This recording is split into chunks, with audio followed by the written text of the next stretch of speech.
Himalayan बौद्ध शिक्षा तथा सम्बोधन लिपि प्रशिक्षण केन्द्रको आयोजनामा यो जुम मार्फत जति पनि जुड्नु भएको छ, विशेष गरी हाम्रो यस संस्थाका अध्यक्षज्यू, हाम्रो धर्मगुरु कोशिश लोप्साङ वाइबाज्यू, साथै यहाँ जति पनि जुड्नु भएको छ श्रद्धालु भक्तजन सम्पूर्णलाई एकमुष्टमा नमस्ते, फ्याफुल्ला र टसिदिले पठाउन चाहन्छु। र अब समयको पाबन्दीलाई मध्यनजर गर्दै म धेरै कुराहरू र यो सम्बोधनमा धेरै कुराहरू म जोड्न चाहन्न। म सिधा आफ्नो विषयवस्तुमा प्रवेश गर्न चाहन्छु। हिमालयन बौद्ध शिक्षा तथा सम्बोधन लिपि प्रशिक्षण केन्द्रबाट मलाई यो जुन निम्तो आयो, यो निम्तो पाउँदा म एकदमै हर्षित भएँ, एकदम खुसी भए र त्यही खुसीको साथमा म यहाँ आज उपस्थित भएको छु। मैले जे जति तपाईहरुलाई आज सुनाउँछु अथवा व्यक्त गर्छु, त्यसमा तपाईहरुले सुनेर, पहिला सुन्नु जरुरी हुन्छ, सुनेर दोस्रोमा सुनेको कुराहरुलाई चाहिँ चिन्तन अथवा मनन अथवा त्यसलाई विचार पुर्याएर सोचेर के सही छ के गलत छ त्यो बुझ्ने र त्यसपछि केही अर्थपूर्ण देखियो र त्यसमा केही तपाईले फाइदादायक देखियो भने अनि तेस्रोमा गएर चाहिँ तपाईले त्यो आफ्नो दैनिक जीवनमा प्रयोग गरिदिनु हुन म हार्दिक अनुरोध गर्न चाहन्छु। है, सुन्ने पहिला सुन्न अति जरुरी हुन्छ। सुनिसकेपछि मैले बोलेको कुरा सबै कुरा तपाईहरुले मान्नुपर्छ, विश्वास गर्नुपर्छ, तपाईले दैनिक जीवनमा लागू गर्नुपर्छ भन्ने म भन्न चाहन्न। सुन्नु जरुरी हुन्छ र सुनिसकेपछि अनि त्यसलाई चाहिँ चिन्तन अथवा मनन सही छ कि छैन, फल्ना व्यक्तिले यो कुराहरू भन्यो आज, तर यो कुराहरू सही छ कि छैन, यो कुराहरूमा तार्किक छ कि छैन, यो कुराहरूमा अर्थपूर्ण छ कि छैन, यो कुराहरूले हामीले जीवनमा प्रयोग गर्दाखेरि फाइदा अथवा लाभ प्राप्त हुन्छ कि हुँदैन भन्ने कुरा चाहिँ अनुसन्धान गर्ने चाहिँ तपाईहरुको आफ्नो जिम्मा हुन्छ। दोस्रोमा त्यो आवश्यकता हुन्छ।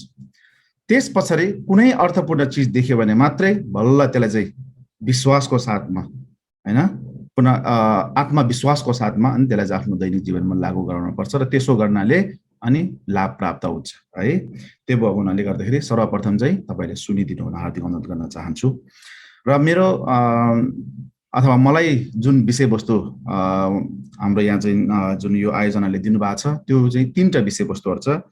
बुद्ध धर्मको सामान्य परिचय, त्यो एउटा भयो जुन चाहिँ आजको विषयवस्तु रहनेछ। यो दोस्रोमा सप्ताङ्ग पूजा अर्पण गर्ने अथवा सप्ताङ्ग के हो, यसलाई कसरी अर्पण गरिन्छ, यसको महत्व के, यो गर्नुको कारण के, गर्यो भने लाभ पाउने के छ, हैन, यो कुराहरू रहन्छ।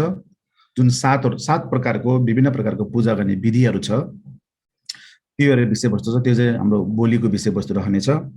र तेस्रोमा अन्तर्भाव, जुन चाहिँ हुनु त अब हामी अहिले पनि हामी अन्तर्भावमै छौँ, हामी सुतिसकेपछि पनि अन्तर्भावमा हुन्छौँ, ध्यानमा पनि अन्तर्भावमा हुन्छौँ।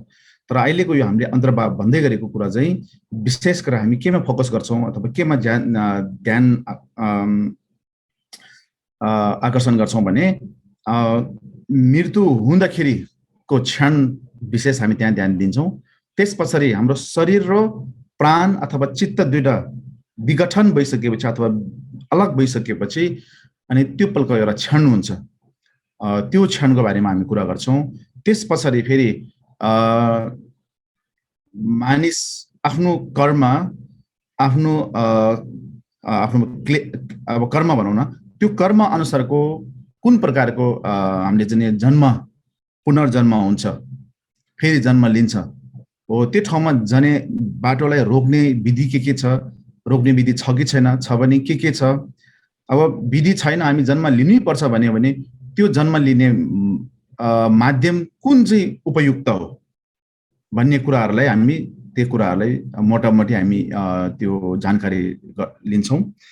त्यस बारेमा म भन्ने प्रयास गर्छु। भएपछि यो तीनटा विषयवस्तु चाहिँ मलाई जुन हाम्रो यहाँ आयोजनाले दिनुभएको छ, म यो तीनटा विषयमा केन्द्रित रहेर अनि आज यहाँ म कुरा गर्नेछु।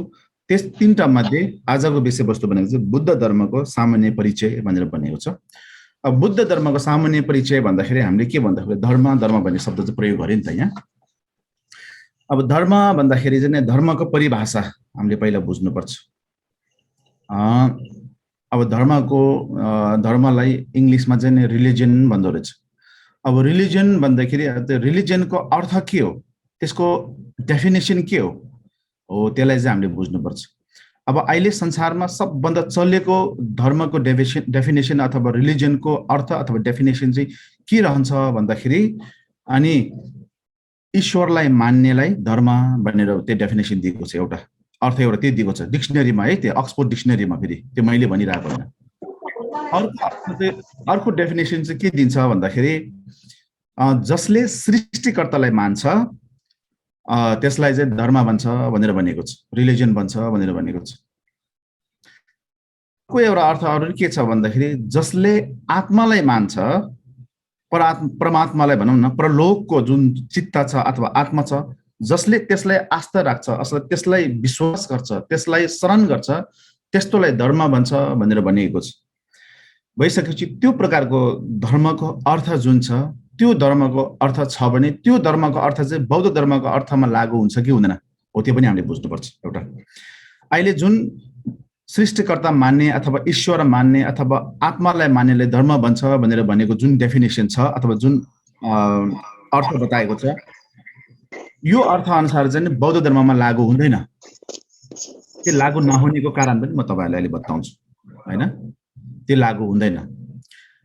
बौद्ध धर्मको अर्थ चाहिँ के रहन्छ त भनेर भन्दाखेरि वास्तवमै धर्म भनेको चाहिँ बौद्ध धर्मको धर्ममा चाहिँ अनि संशोधन गर्ने भन्नेले बुझ्छ एउटा है, संशोधन गर्ने भन्नेले बुझ्छ एउटा चाहिँ सत्यको दर्शन गर्नेलाई धर्म भनेर बुझ्छ।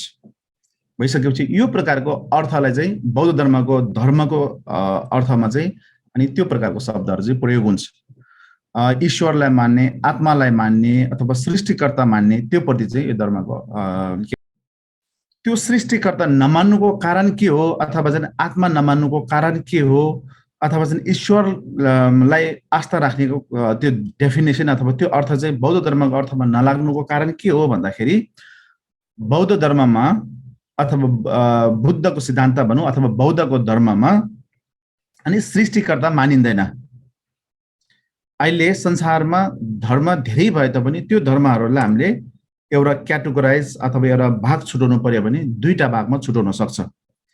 एउटा चाहिँ आस्तिक र एउटालाई चाहिँ नास्तिक भनेर छुटाउँछ है। त्यो दुईटा शब्द छ नि त, आस्तिक र नास्तिक भन्ने दुईटा शब्द प्रयोग गर्न सकिन्छ। अङ्ग्रेजीमा चाहिँ बिलिभर और नन बिलिभर, थिएस्टिक र अथिएस्टिक भनेर दुईटामा जुराउँछ। बिलिभर और नन बिलिभर पनि भनिन्छ यो अङ्ग्रेजीमा। यो दुईटा भागमा सम्पूर्ण धर्म, यदि संसारमा कुनै धर्म छ भने या त त्यो थिएस्टिक हुनुपर्छ या त त्यो अथिएस्टिक हुनुपर्छ, या त त्यो बिलिभर हुनुपर्छ या त त्यो नन बिलिभर हुनुपर्छ, या त त्यो आस्तिक हुनुपर्छ या त त्यो नास्तिक हुनुपर्छ। त्यो दुईटा भित्रमा एउटा हुनुपर्छ। तपाईँ अर्को तेस्रो भाग त्यहाँ छैन। अब आस्तिक भनेको के हो र नास्तिक भनेको के हो भन्ने दुईटा कुरा पनि बुझ्नुपर्छ। आस्तिक भनेको चाहिँ जुन अघिको धर्मको रिलिजनको डेफिनेसन जुन दियो अघि, धर्मको परिभाषा जुन डिक्सनरीमा दिएको छ, शब्दकोशमा दिएको छ, त्यो अनुसारले चाहिँ आस्तिकलाई मात्रै बुझ्छ, त्यहाँ नास्तिकको भाषा कुरा आउँदैन। अब आस्तिक भनेको के हो भनेर भन्दाखेरि आत्मालाई आस्था राख्ने, ईश्वरलाई आस्था राख्ने, सृष्टिकर्तालाई आस्था राख्ने हो, यसलाई चाहिँ आस्तिक भनेर भन्ने हो। भन्नुको अर्थ यो सारा ब्रह्माण्ड, यो सारा संसार, यो संसारमा जे जति पनि आज अवस्थित छ, हामीले देख्छौँ, आँखाले कानले सुन्छौँ, नाकले सुँघ्छौँ, जिब्रोले हामीले स्वाद लिन्छौँ अथवा शरीरमा छुएर हामीले स्पर्श जुन लिन्छ, यो संसारमा जे जति पनि छ, यो सबै कुराहरू चाहिँ अनि भगवानले सृष्टि गरेको हो, भगवानले निर्माण गरेको हो भन्ने कुरालाई आस्था राख्ने अथवा विश्वास गर्ने धर्मलाई चाहिँ अनि आस्तिक भनेर छ। सृष्टिकर्ताले आस्था राख्ने भएको कारणले आस्तिक है, क्लियर भयो नि होइन? त्यो एउटा आस्तिक। अनि नास्तिक भनेको चाहिँ के हो भन्दाखेरि त्यो प्रकारको सृष्टिकर्ता नमान्ने जति पनि छ त्यो सबैलाई चाहिँ नास्तिक भनेर भन्नुभयो। अब त्यो भइसकेपछि अब हामी अहिले के को बारेमा कुरा गरिरहेका छौँ भन्दाखेरि मैले यहाँ आज बोल्ने विषयवस्तु चाहिँ के भन्छ बौद्ध धर्मको सामान्य परिचय भनेर भनेको छ। अब मैले बौद्ध धर्मको विषयमा बोल्ने कोसिस गरिरहेको छु यहाँ। भइसकेपछि बौद्ध धर्म चाहिँ धर्म हो भनेर भनियो भने कुन चाहिँ भित्र पर्छ? आस्तिक भित्र पर्छ कि नास्तिक भित्र पर्छ भन्दाखेरि अनि बौद्ध धर्म चाहिँ नास्तिक भित्रमा पर्छ। किन नास्तिक भित्रमा पर्यो भन्दाखेरि बौद्ध धर्ममा अथवा बौद्ध धर्मको सिद्धान्तमा सृष्टिकर्ता भन्ने छैन। आस्तिक भनेपछि आत्मालाई विश्वास गरेको हुनु पर्यो, ईश्वरलाई विश्वास गरेको हुनु पर्यो, या त सृष्टिकर्ता मानेको हुनु पर्यो। जस्तै अब क्रिस्चियन भयो, यो सारा ब्रह्माण्ड यो सबै कुरा चाहिँ अनि गडले क्रिएट गरेको भन्छ नि, हैन? त्यही एउटा कुरा हो। जस्तै मुस्लिम भयो भने यो सारा ब्रह्माण्ड यो सारा कुरा जे जति पनि हुन्छ यो सबै अल्लाहको हातमा छ, अल्लाहले निर्माण गरेको हो भनेपछि अल्लाहले मोहम्मदलाई भनेर अनि मोहम्मदले चाहिँ हामीलाई त सुनाएको हो भन्ने कुराहरू छ। तर निर्माण गर्ने को हो सुरुमा भन्दाखेरि अनि अल्लाह हो।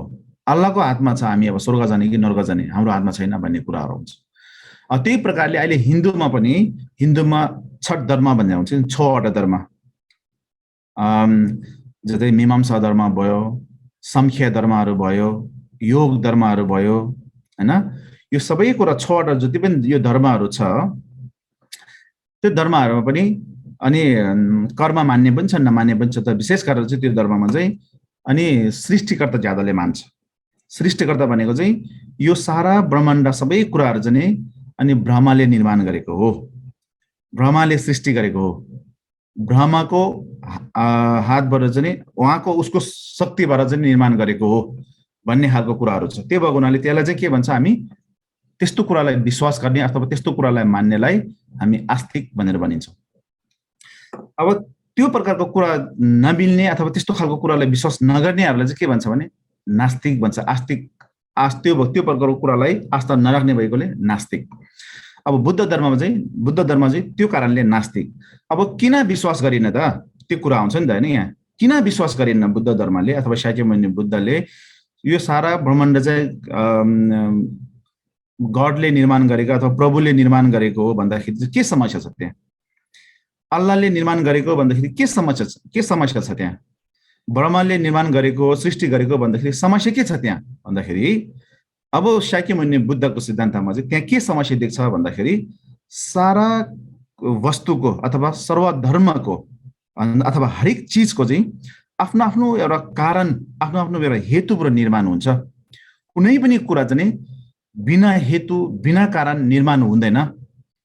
भइसकेपछि जस्तै खोर्सानीबाट आलु उम्रिँदैन, मकैबाट कोदो उम्रिँदैन, गहुँबाट चामल उम्रिँदैन, हैन? त्यही प्रकारले भनौँ न तामाङको सन्तानबाट अनि गुरुङ जन्म हुँदैन, गुरुङको सन्तानबाट चाहिँ राई जन्म हुँदैन, राईको सन्तानबाट चाहिँ छेत्री बाहुन जन्म हुँदैन, छेत्री बाहुनबाट चाहिँ शेर्पा जन्म हुँदैन भनिसकेपछि त्यो नजन्मिनेको कारण के हो? त्यो बेलामा के चाहिँ अब गडले बनाउनै नसकेको हो त, अल्लाहले निर्माण गर्नै नसकेको हो त, अनि ब्रह्मले निर्माण गर्नै नसकेको हो त भन्दाखेरि त्यो कुरा त त्यहाँ त त्यो धर्म मान्ने व्यक्तिहरूले त्यो त एक्सेप्ट गर्दैन। अब शाक्यमुनि बुद्धको सिद्धान्तमा चाहिँ त्यो के हो भनेर भन्दाखेरि यो चाहिँ कसै भगवानले कसै व्यक्तिले अथवा कसै माइकलालले चाहिँ त्यो निर्माण गर्न सकिँदैन, त्यसमा कसैसँग त्यस्तो खालको क्षमता छैन निर्माण गर्न सक्ने। त्यो सबै कुरा त आफ्नो आफ्नो हेतुमा निर्भर छ। जे त्यसको हेतु छ, जे त्यो हेतुको स्वभाव छ, त्यही प्रकारको स्वभाव, त्यही प्रकारको भनौँ न एउटा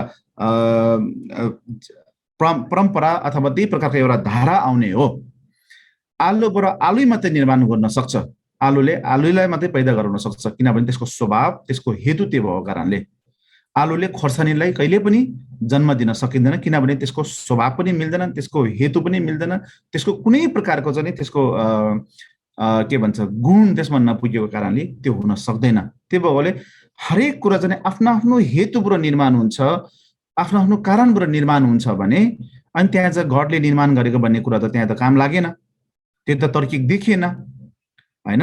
त्यो भएको हुनाले गर्दाखेरि शाक्यमुनि बुद्धको सिद्धान्तमा चाहिँ तपाईँ आफै स्वयं नै तपाईँको सृष्टिकर्ता हो।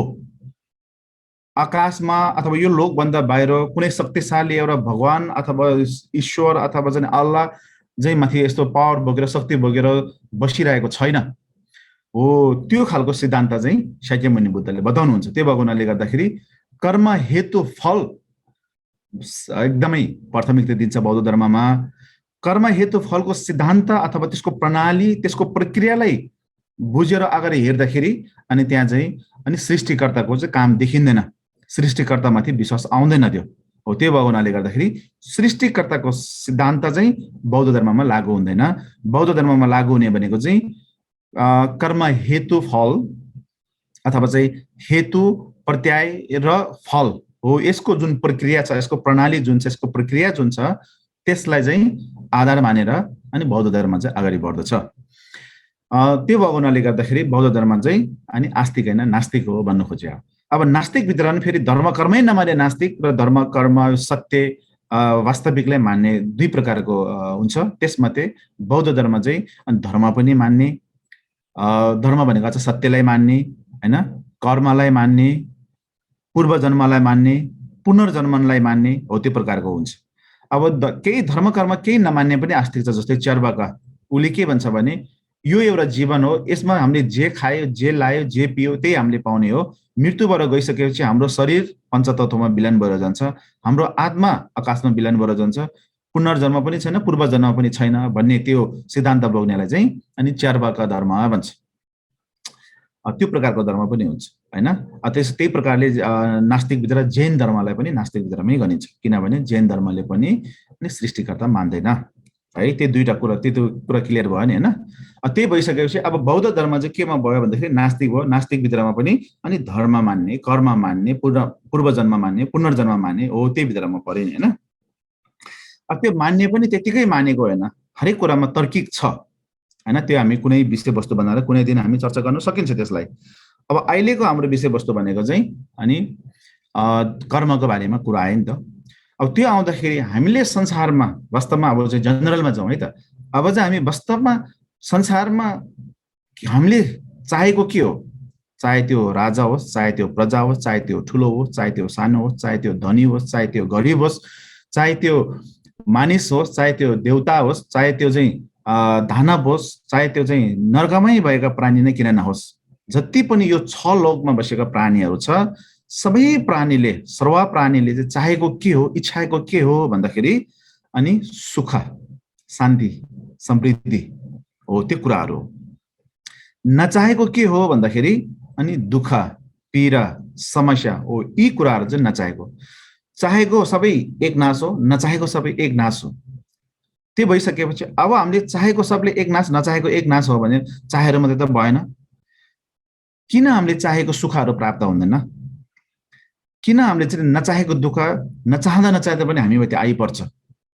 प्राकृतिक प्रकोप, विभिन्न समस्या, रोग व्याधि, महामारी जस्तो अहिले जस्तै कोरोनाको महामारी जस्तो विभिन्न प्रकारको समस्या हामीमाथि किन आइपर्छ?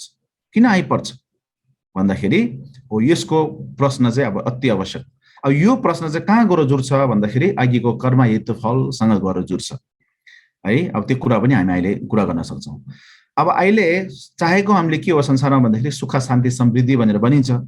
यही विषयवस्तुलाई लिएर चाहिँ सारा नेताले पनि म चाहिँ समृद्धि ल्याउँछु, म चाहिँ सुखी के भन्छ देश बनाउँछु, समृद्धि देश बनाउँछु भनेर चाहिँ विभिन्न प्रकारको नाराहरू ठोकेर अनि उहाँले चाहिँ भोट माग्नेदेखि लिएर हरेक कुरा गर्छ। तर माथि पुगिसकेपछि के हुन्छ भन्दाखेरि जुन उसले बोलेको विषयवस्तु छ अथवा जुन उसले बोलेको जुन बोकेको जुन गन्तव्य छ, त्यो गन्तव्य चाहिँ त्यो उद्देश्य चाहिँ बिर्सिजान्छ र स्वार्थमा डुबिजान्छ।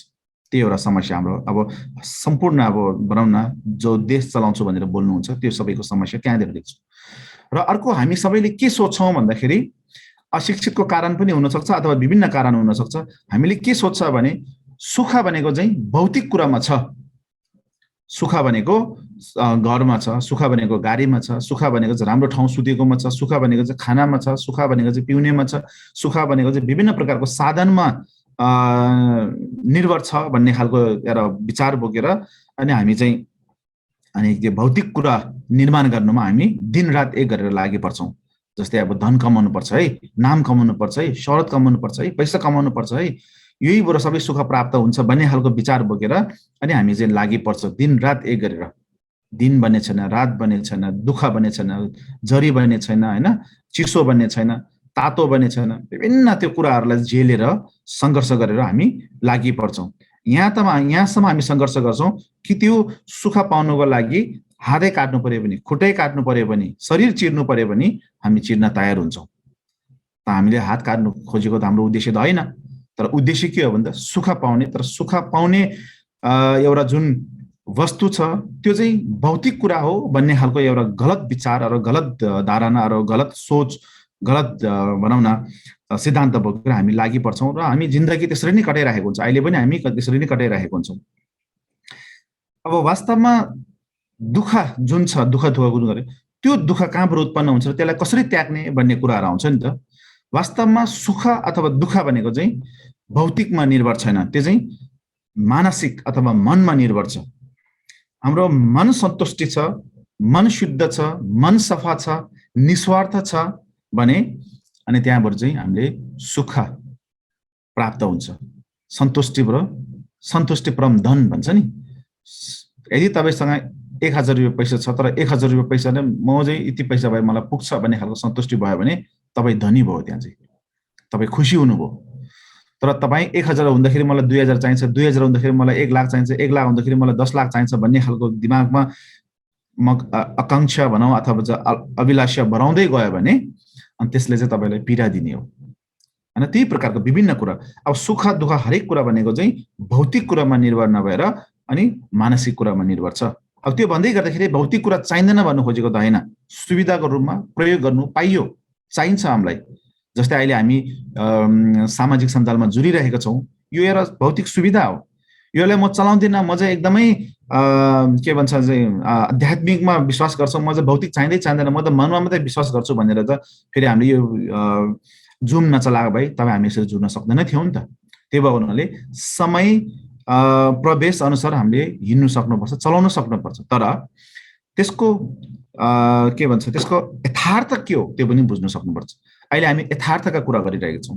यथार्थमा सुख, शान्ति, समृद्धि अथवा हरेक कुरा चाहिँ भौतिकमा निर्भर छैन, त्यो चाहिँ मनमा निर्भर छ भन्ने कुरा हो।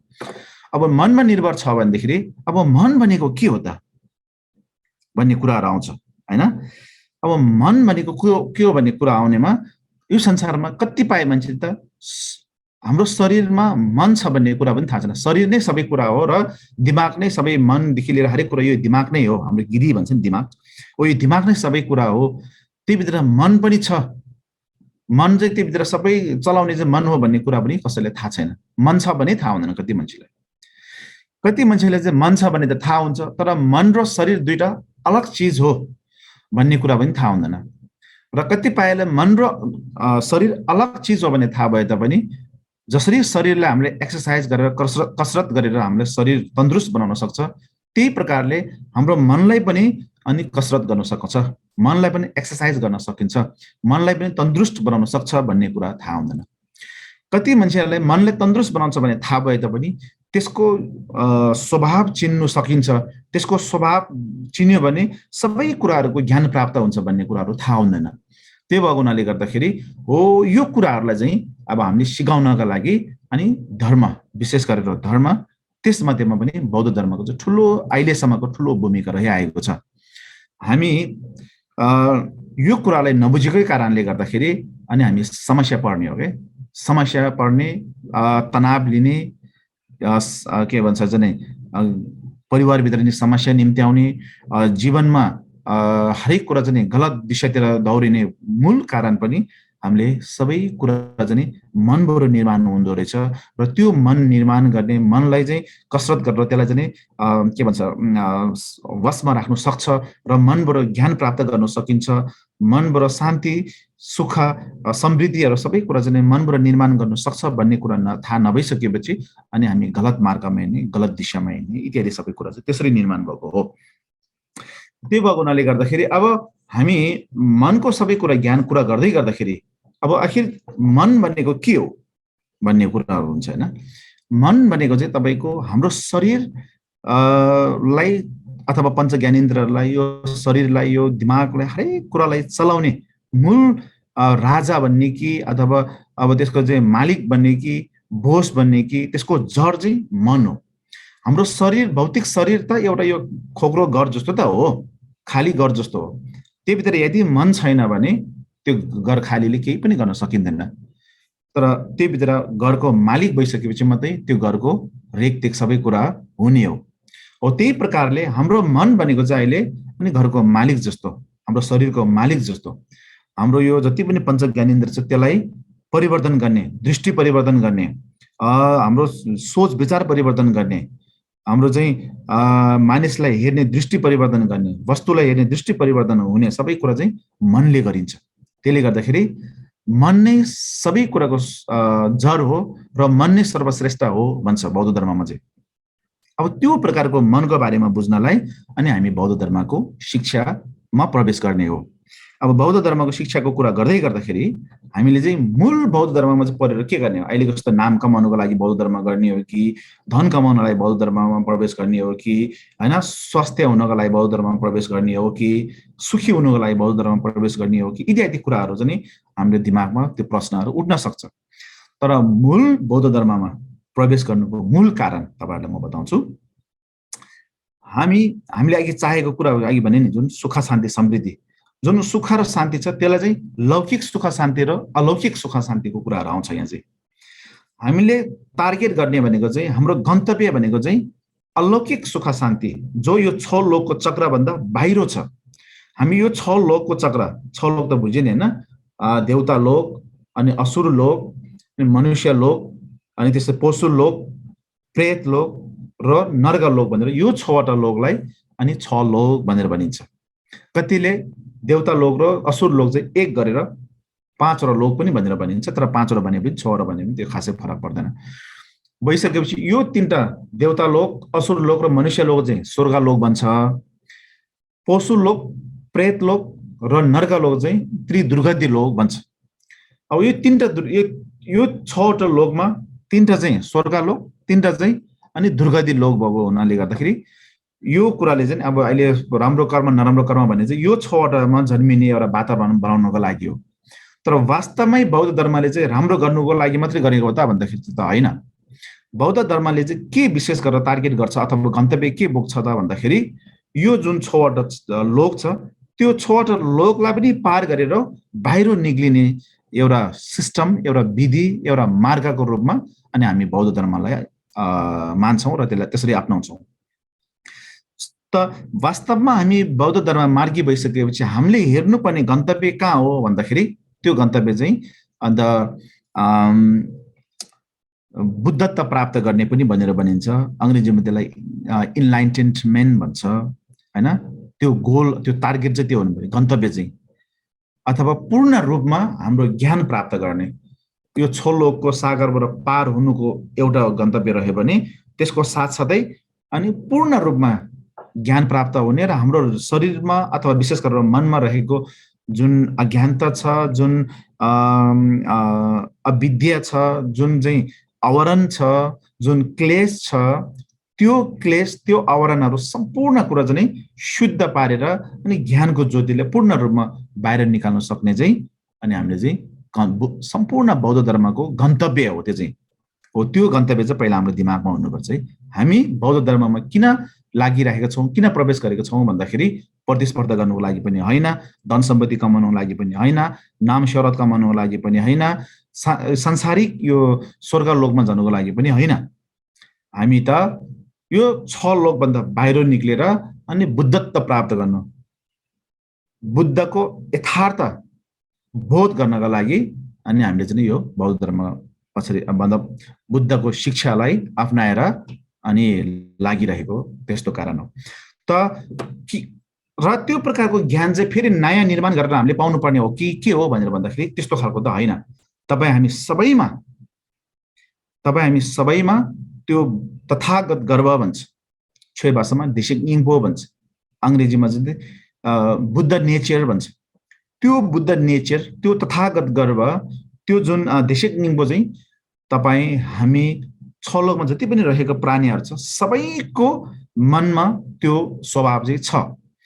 त्यो यथार्थ, त्यो सत्य, त्यो तथागत गर्व हामी सबैमा भएको कारणले पनि हामी आफैमा आत्मविश्वास गर्न सक्छौं, कन्फिडेन्ट हुन सक्छौं कि म एक दिन यो कुरालाई बाहिर निकाल्न सक्छु, किनभने मेरो गोजीभित्र रहेको कुरा त जति बेला पनि मैले बाहिर निकाल्न सक्यो नि त। हामीले बाहिरबाट गएर कुनै ठाउँमा गएर गुरुबाट सिकेर हामीले भित्र दिमागमा हालेर त्यसलाई शुद्ध भनेर हामीले बाहिर निकाल्ने कदापि होइन। हामी भित्रै रहेको ज्ञानलाई अनि बाहिर निकाल्ने हो। त्यसको लागि चाहिँ हामीले अहिले यो जुन जति पनि भनौँ न तपस्या भनौँ अथवा तप भन्ने भनौँ, ध्यान गर्ने भनौँ, कसरत गर्ने भनौँ, त्यो सबै कुरा त्यसको लागि। त त्यो कुरा जुन देशिक निम्बो जुन तथागत गर्व छ, जुन बुद्ध नेचर छ हाम्रो मनमा अथवा हामीमा, त्यो चाहिँ अहिले हामीले किन हेर्न सकिरहेको छैन, किन देख्न सकिरहेको छैन, त्यसलाई किन बुझ्न सकिरहेको छैन, त्यसलाई हामीले बाहिर मेटेरियलाइज अथवा बाहिर निकाल्नु किन सकिरहेको छैन भन्दाखेरि निकाल्नु नसक्नेको कारण चाहिँ विशेष गरेर अविद्या, मारिकपा भन्छ छुए भाषामा, म्युनमङपा पनि भन्छ, मारिकपा पनि भन्छ, डिपा पनि भन्छ, मासेपा पनि भन्छ। अब मारिकपा भनेको के हो? अविद्या है, अविद्या भन्छ। विद्या भनेको ज्ञान भयो, अविद्या भनेको अज्ञान भयो। मासेपा भनेको चाहिँ अज्ञानता, नजान्ने नै हो त्यो पनि। र अर्कोमा चाहिँ के भन्छ भन्दाखेरि न्यूनमङपा भन्छ। न्यूनमङपा भनेको क्लेश। र अर्को एउटा भाषा चाहिँ के भन्छ भन्दाखेरि डिपा भन्छ। डिपा भनेको चाहिँ अनि आवरण भन्छ। यो अविद्या, अज्ञानता, त्यसपछि के अरे क्लेश, यो जुन आवरण छ हो, यो कुराले चाहिँ त्यो जुन तथागत गर्व छ त्यसलाई चाहिँ छोपिरहेको छ, त्यो क्लेशले ढाकिरहेको छ। जस्तै नीलो आकाशमा बादल छैन भने त्यहाँ चाहिँ जुन लाग्यो भने जुन स्पष्ट रूपमा हामीले देख्न सक्छ, तारा लागेको भने तारालाई हामीले स्पष्ट रूपमा देख्न सकिन्छ, घाम लागेको छ भने घाम पनि हामीले स्पष्ट रूपमा देख्न सकिन्छ। तर कहिलेकाहीँ कस्तो हुन्छ भने घाम पनि लागेको हुन्छ अथवा कहिले जुन लागेको हुन्छ, कहिले तारा लागेको हुन्छ, तर हामीले देख्न सक्दैन। किन देख्न सकिँदैन भन्दाखेरि कुहिरोले ढाकेर, बादलले छेकेर हामीले देख्न सकिँदैन। अब त्यसको अर्थ त्यो पछाडि घामै नभएको त होइन, जुनै नभएको पनि होइन, तारै नभएको पनि होइन, त्यो त सबै कुरा त्यहाँ छ नि।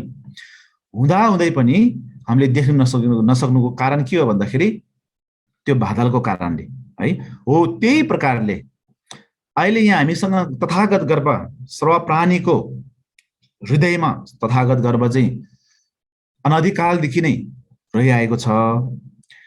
अब हुँदाहुँदै पनि हामीले त्यसलाई चाहिँ बाहिर निकाल्न नसक्नु अथवा त्यसलाई चाहिँ बोध गर्नु नसक्नु अथवा थाहा नपाउनु, नचिन्नु, नबुझ्नुको मूल कारण के हो भन्दाखेरि अनि त्यो चाहिँ नै हामीसँग यो आवरण भएको कारण, आवरणले छेकिएको कारण, अविद्याले ढाकेको कारण, अज्ञानताले बाधा पुर्याएको कारण, क्लेशले बाधा पुर्याएको कारणले हामीले त्यसलाई चाहिँ अनि देख्न सकिरहेको छैन अथवा बाहिर निक्लिन सकिरहेको छैन अथवा त्यो गन्तव्यसम्म हामी पुग्न सकिरहेको छैन।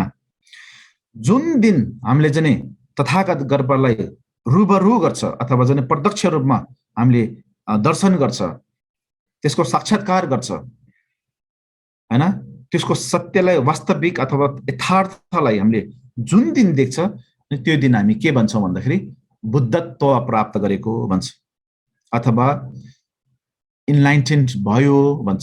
अब इनलाइटेन्ड भनेको शब्द के हो भन्दाखेरि पूर्ण रूपमा ज्ञान पाउनु, पूर्ण रूपमा ज्ञान पाएको हो भनेर भन्छ, अथवा त्यो दिन चाहिँ हामी आफ्नो गन्तव्यमा पुगेको हो भनेर भन्न सकिन्छ। हो त्यो भएको हुनाले गर्दाखेरि अब त्यो प्रकारको क्लेश, त्यो प्रकारको आवरणलाई शुद्ध पार्नका लागि अनि हामी बौद्ध धर्ममा लागि परेको। त्यो कसरत गर्नुको मूल कारण के हो भन्दाखेरि त्यो आवरणलाई मेटाउनका लागि, आवरणलाई शुद्ध पार्नका लागि। एउटा बौद्ध धर्मको ग्रन्थमा के भनेको छ भन्दाखेरि दुङ्गाल दाने थम्चेदाङ डिप्कुन सेल्चिरे धम्बिछे भनेको छ। बौद्ध धर्मको शिक्षा भनेको चाहिँ के हो भन्दाखेरि सम्पूर्ण दुःखलाई शुद्ध पार्ने र त्यो जुन ज्ञानलाई ढाक्ने जुन आवरण छ त्यो सम्पूर्ण आवरणलाई सफा पार्ने, त्यसलाई चाहिँ अनि सद्धर्म बनिन्छ भनेर भनेको छ। त्यो भएपछि त्यो प्रकारको धर्म चाहिँ हामीले अहिले सिक्ने प्रयास गरिरहेका छौँ है। अब हामीसँग त्यो अज्ञानता, अविद्या, क्लेश, आवरण हो, यो प्रकारको कुराहरू चाहिँ हाम्रो जीवनमा, हाम्रो मनमा भएको कारणले गर्दाखेरि अनि हामीले यथार्थलाई चिन्नु सकेन, सत्यलाई चिन्नु सकेन, वास्तविकलाई दर्शन गर्नु सकेन, तथागत गर्वलाई बोध गर्नु सकिएन हैन। अब त्यही नसकेको कारणले हामी के भयो त भन्दाखेरि अनि हामीले चाहिँ कर्म गर्नु थाल्यो के। कर्म भनेको चाहिँ काम गर्नु थाल्यो, अब हाम्रो दिमागले विभिन्न प्रकारको कल्पना गर्नु थाल्यो। अब त्यो कल्पना चाहिँ अनि राम्रो कल्पना पनि छ, नराम्रो कल्पना पनि छ। राम्रो कल्पना भनेको चाहिँ जस्तै यो पुण्यको कुराहरू गर्छ नि हामीले, सोनामकी छोक भन्छ त्यसलाई चाहिँ, समृद्धि यो गर्नेहरू, पुण्य सम्बर भन्छ त्यसलाई चाहिँ हो। त्यो पुण्य सम्बरहरू हामीले चाहिँ निर्माण गर्नेलाई चाहिँ अनि हाम्रो चाहिँ राम्रो कर्म भन्छ त्यसलाई चाहिँ। त्यही ठाउँमा चाहिँ अब काठ मार चोर डकैती लुटपाट हैन इत्यादि कुराहरूलाई चाहिँ अनि हामीले चाहिँ नराम्रो कर्म भन्छ। विशेष गरेर कर्म धेरै कुरा भए तापनि विशेष चाहिँ अनि 10 प्रकारको राम्रो कुशल कर्म र 10 प्रकारको अकुशल कर्ममा हामीले त्यसलाई चाहिँ समेट्न सक्छ। अब 10 वटा कर्म पनि कसरी गर्छ भन्दाखेरि शरीरबाट 3 प्रकारको कर्म, वचनबाट 4 प्रकारको कर्म अनि मनबाट फेरि 3 प्रकारको कर्म गरेर 10 अकुशल कर्म भन्छ। त्यही प्रकारले 10 अकुशल कर्मलाई अनि विपरीत रूपमा हामीले चाहिँ भनौँ न काम गर्दै गयो भने अनि त्यसलाई चाहिँ अनि कुशल कर्म 10 कुशल कर्म भन्छ। त्यो प्रकारको कर्महरू हामीले निर्माण गर्दै जाने हो। अब त्यही कर्म गरिसकेपछि त्यो कर्मले चाहिँ हामीले अनि यो संसारमा निम्ताउने हो। राम्रो कर्म गरेको कारणले स्वर्ग लोकमा देवता लोकमा जन्मिन सक्छ कि असुर लोकमा जन्मिन सक्छ कि मनुष्य लोकमा जन्मिन सक्छ कि त्यो 3टा पुण्यको 3टा कर्मले गर्दाखेरि पुण्य कर्म गरेको कारणले त्यो 3 ठाउँमा जन्मिने भयो। अब फेरि त्यहाँ चाहिँ नराम्रो कर्म गरेको कारणले गर्दाखेरि अन्त देवता के भन्छ पशु लोकमा प्रेत लोकमा नरक लोकमा यसरी चाहिँ 3टा दुर्गति लोकमा जन्मिने हुन्छ। त्यो जन्म लिनु सबै चाहिँ यो संसार 6 लोकमा जन्म लिइसकेपछि त्यसले चाहिँ कर्म गरेर मात्रै त्यो ठाउँमा जन्म लिन्छ। यदि हामीले कुनै पनि कर्म गरेको छैन भने त्यो ठाउँमा हामी जन्म लिँदैनौँ। अब त्यस्तो प्रकारको कर्म चाहिँ हामीले जबसम्म अन्त गर्दैन, जबसम्म हामीले त्यस्तो प्रकारको नराम्रो कर्म गर्नु स्थगित गर्न सकिँदैन अथवा रोक्न सक्दैन, त्यसलाई चाहिँ त्यही स्टप गर्नु सक्दैन, तबसम्म हामीले चाहिँ अनि यो संसारमा जन्मिरहने हो। किन भन्दाखेरि कर्म गरिसकेपछि त्यसको परिणाम आउँछ, हेतु रोपिसकेपछि त्यसको फल अवश्य पनि हुन्छ। अब सृष्टिकर्तालाई मान्ने भगो भाइ हामीले कर्म गर्ने अनि त्यसपछि अनि चर्चमा गएर चाहिँ दिनभरि प्रार्थना जेसस क्राइस्टलाई प्रार्थना गर्दाखेरि शुद्ध हुन्थ्यो होला हैन, प्रायश्चित हुन्थ्यो होला। अल्लाह मान्ने व्यक्ति हो भने अल्लाहलाई प्रार्थना गर्दाखेरि दिनको 5 चोटि नमाज पढ्यो भने त्यो शुद्ध हुन्थ्यो होला हैन। त्यही प्रकारले चाहिँ अब आत्मा मान्ने अथवा चाहिँ ब्रह्मा विष्णु इन्द्रलाई मान्ने व्यक्ति हो भने त्यो प्रकारको फेरि उहाँले प्रार्थना गर्दाखेरि उहाँले क्षमा अर्चना गर्ने एउटा तरिका आफ्नो ठाउँमा होला। तर बुद्ध धर्मको सिद्धान्तमा चाहिँ यो कसैको केही लाग्दैन। तपाईको कर्म तपाईले निर्माण गरिसकेपछि त्यो चाहिँ तपाईले जसरी पनि भोग्नै पर्छ। तपाई नै सृष्टिकर्ता हो, तपाईले त्यो सृष्टि गरिसकेपछि त्यसको परिणाम चाहिँ तपाईले भोग्नुपर्छ भन्ने सिद्धान्तमा मान्छ। तर त्यो परिणाम भोग्नुभन्दा अगाडि तपाईले त्यसलाई मेटाउनु पनि सक्छ है। फेरि त्यो कसले सक्छ भन्दाखेरि तपाई स्वयंले मात्रै सक्छ, अरु कसैले सक्दैन। त्यो कसरी सकिन्छ भन्दाखेरि जस्तै तपाईले आज अनजानमा अथवा कुनै पनि कारणवश तपाईले गलत काम गर्यो। अब त्यो गलत काम गरिसकेपछि तपाईलाई भोलिको दिनमा चाहिँ पश्चाताप भयो, ओहो बहुत भयो नि त मैले, ओहो मैले त गलत काम गरेछु, यो त गर्नु नहुने रहेछ, यसको परिणाम त अलग्गै रहेछ भन्ने खालको कुरा बुझिसकेपछि तपाईलाई एउटा मनमा के भन्छ एउटा पश्चाताप भयो भने त्यो पश्चातापको साथमा तपाईले फेरि त्यो प्रायश्चित गर्न सकिन्छ तपाईले। अब त्यो प्रायश्चित गर्ने विधि चाहिँ भोलि हामी यो सप्ताङ्गको विधिमा त्यसमा प्रायश्चित विधि पनि आउँछ, त्यो बेलामा हामी यसलाई थोरै फेरि ज्यादा चर्चा गर्नेछौँ। त्यो प्रकारले प्रायश्चित गर्न सकिन्छ। अन्यथा अरु कसैले त्यहाँ चाहिँ तपाईको कर्मलाई तपाईको पापलाई धुन सक्दैन। त्यो चाहिँ किन भन्दाखेरि शाक्यमुनि बुद्ध स्वयंले पनि यसमा कोट गर्नुभएको छ, बताउनु भएको छ। थुप्नाम दिगमा छुई मिडुसिन डोइ दुङा छ्याकी मिसेदला इकी तपस्याला फ्योमिन्ते छुङी देम तेमे ढोवर गिरु भनेर भन्नुभएको छ। भन्नुको छ शाक्यमुनि थुप्नाम भनेको चाहिँ शाक्यमुनि बुद्ध र बोधिसत्वहरूले अनि प्राणीहरूको पाप चाहिँ पानीले धुन सक्दैन भनेर भन्नुभएको छ। र डोइ दुङा छ्याकी मिसेदला भनेको चाहिँ प्राणीहरूले जुन भोगिरहेको दुःख छ, जुन कष्ट छ, समस्या छ, त्यो पनि शाक्यमुनि बुद्धले हातले यसरी हटाउन सक्दैन भनेर भनेको छ। र त्यही प्रकारले शाक्यमुनि बुद्धले जुन ज्ञान बोध गर्नुभयो, जुन ज्ञान प्राप्त गर्नुभयो उहाँले, त्यो ज्ञान चाहिँ अनि उहाँले अहिलेको समयमा जस्तै अपरेसन गरेर एउटा किडनी झिकेर अर्कोमा ट्रान्सफर गर्छ नि, हो त्यो प्रकारको ट्रान्सफर पनि गर्न सकिँदैन भनेको छ। ईद कितोक बसिनला फमिन्दे भनेको चाहिँ स्वयंले प्राप्त भएको ज्ञान, जुन बोध गरेको ज्ञान छ, शिक्षा छ, त्यो शिक्षा चाहिँ ट्रान्सफर पनि काटेर अपरेसन गरेर त्यो सार्न सक्दैन भनेर भनेको छ। भएपछि शाक्यमुनि बुद्धले प्राणीलाई कसरी सहयोग गर्छ त, कुन माध्यमबाट सहयोग गर्छ त भनेर भन्दाखेरि संसारको सर्वधर्मको वास्तविक सत्य तथ्य यथार्थलाई देखाएर, चिनाएर, बुझाएर उहाँले चाहिँ शिक्षा दिएर सहयोग गर्न सकिन्छ भनेर भनेको छ।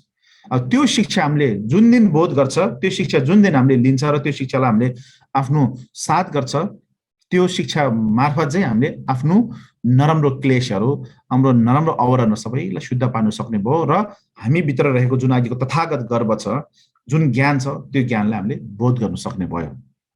हो त्यो भएको हुनाले गर्दाखेरि त्यसको लागि चाहिँ अनि हामी के भन्छ यो जुन बौद्ध धर्मको शिक्षालाई हामीले बुझ्ने। अब बौद्ध धर्मको शिक्षा बुझ्ने भन्दै गर्दाखेरि अघि मैले भने चाहिँ अब शिक्षा बौद्ध धर्मले, बुद्धले भनौँ न, शाक्यमुनि बुद्धले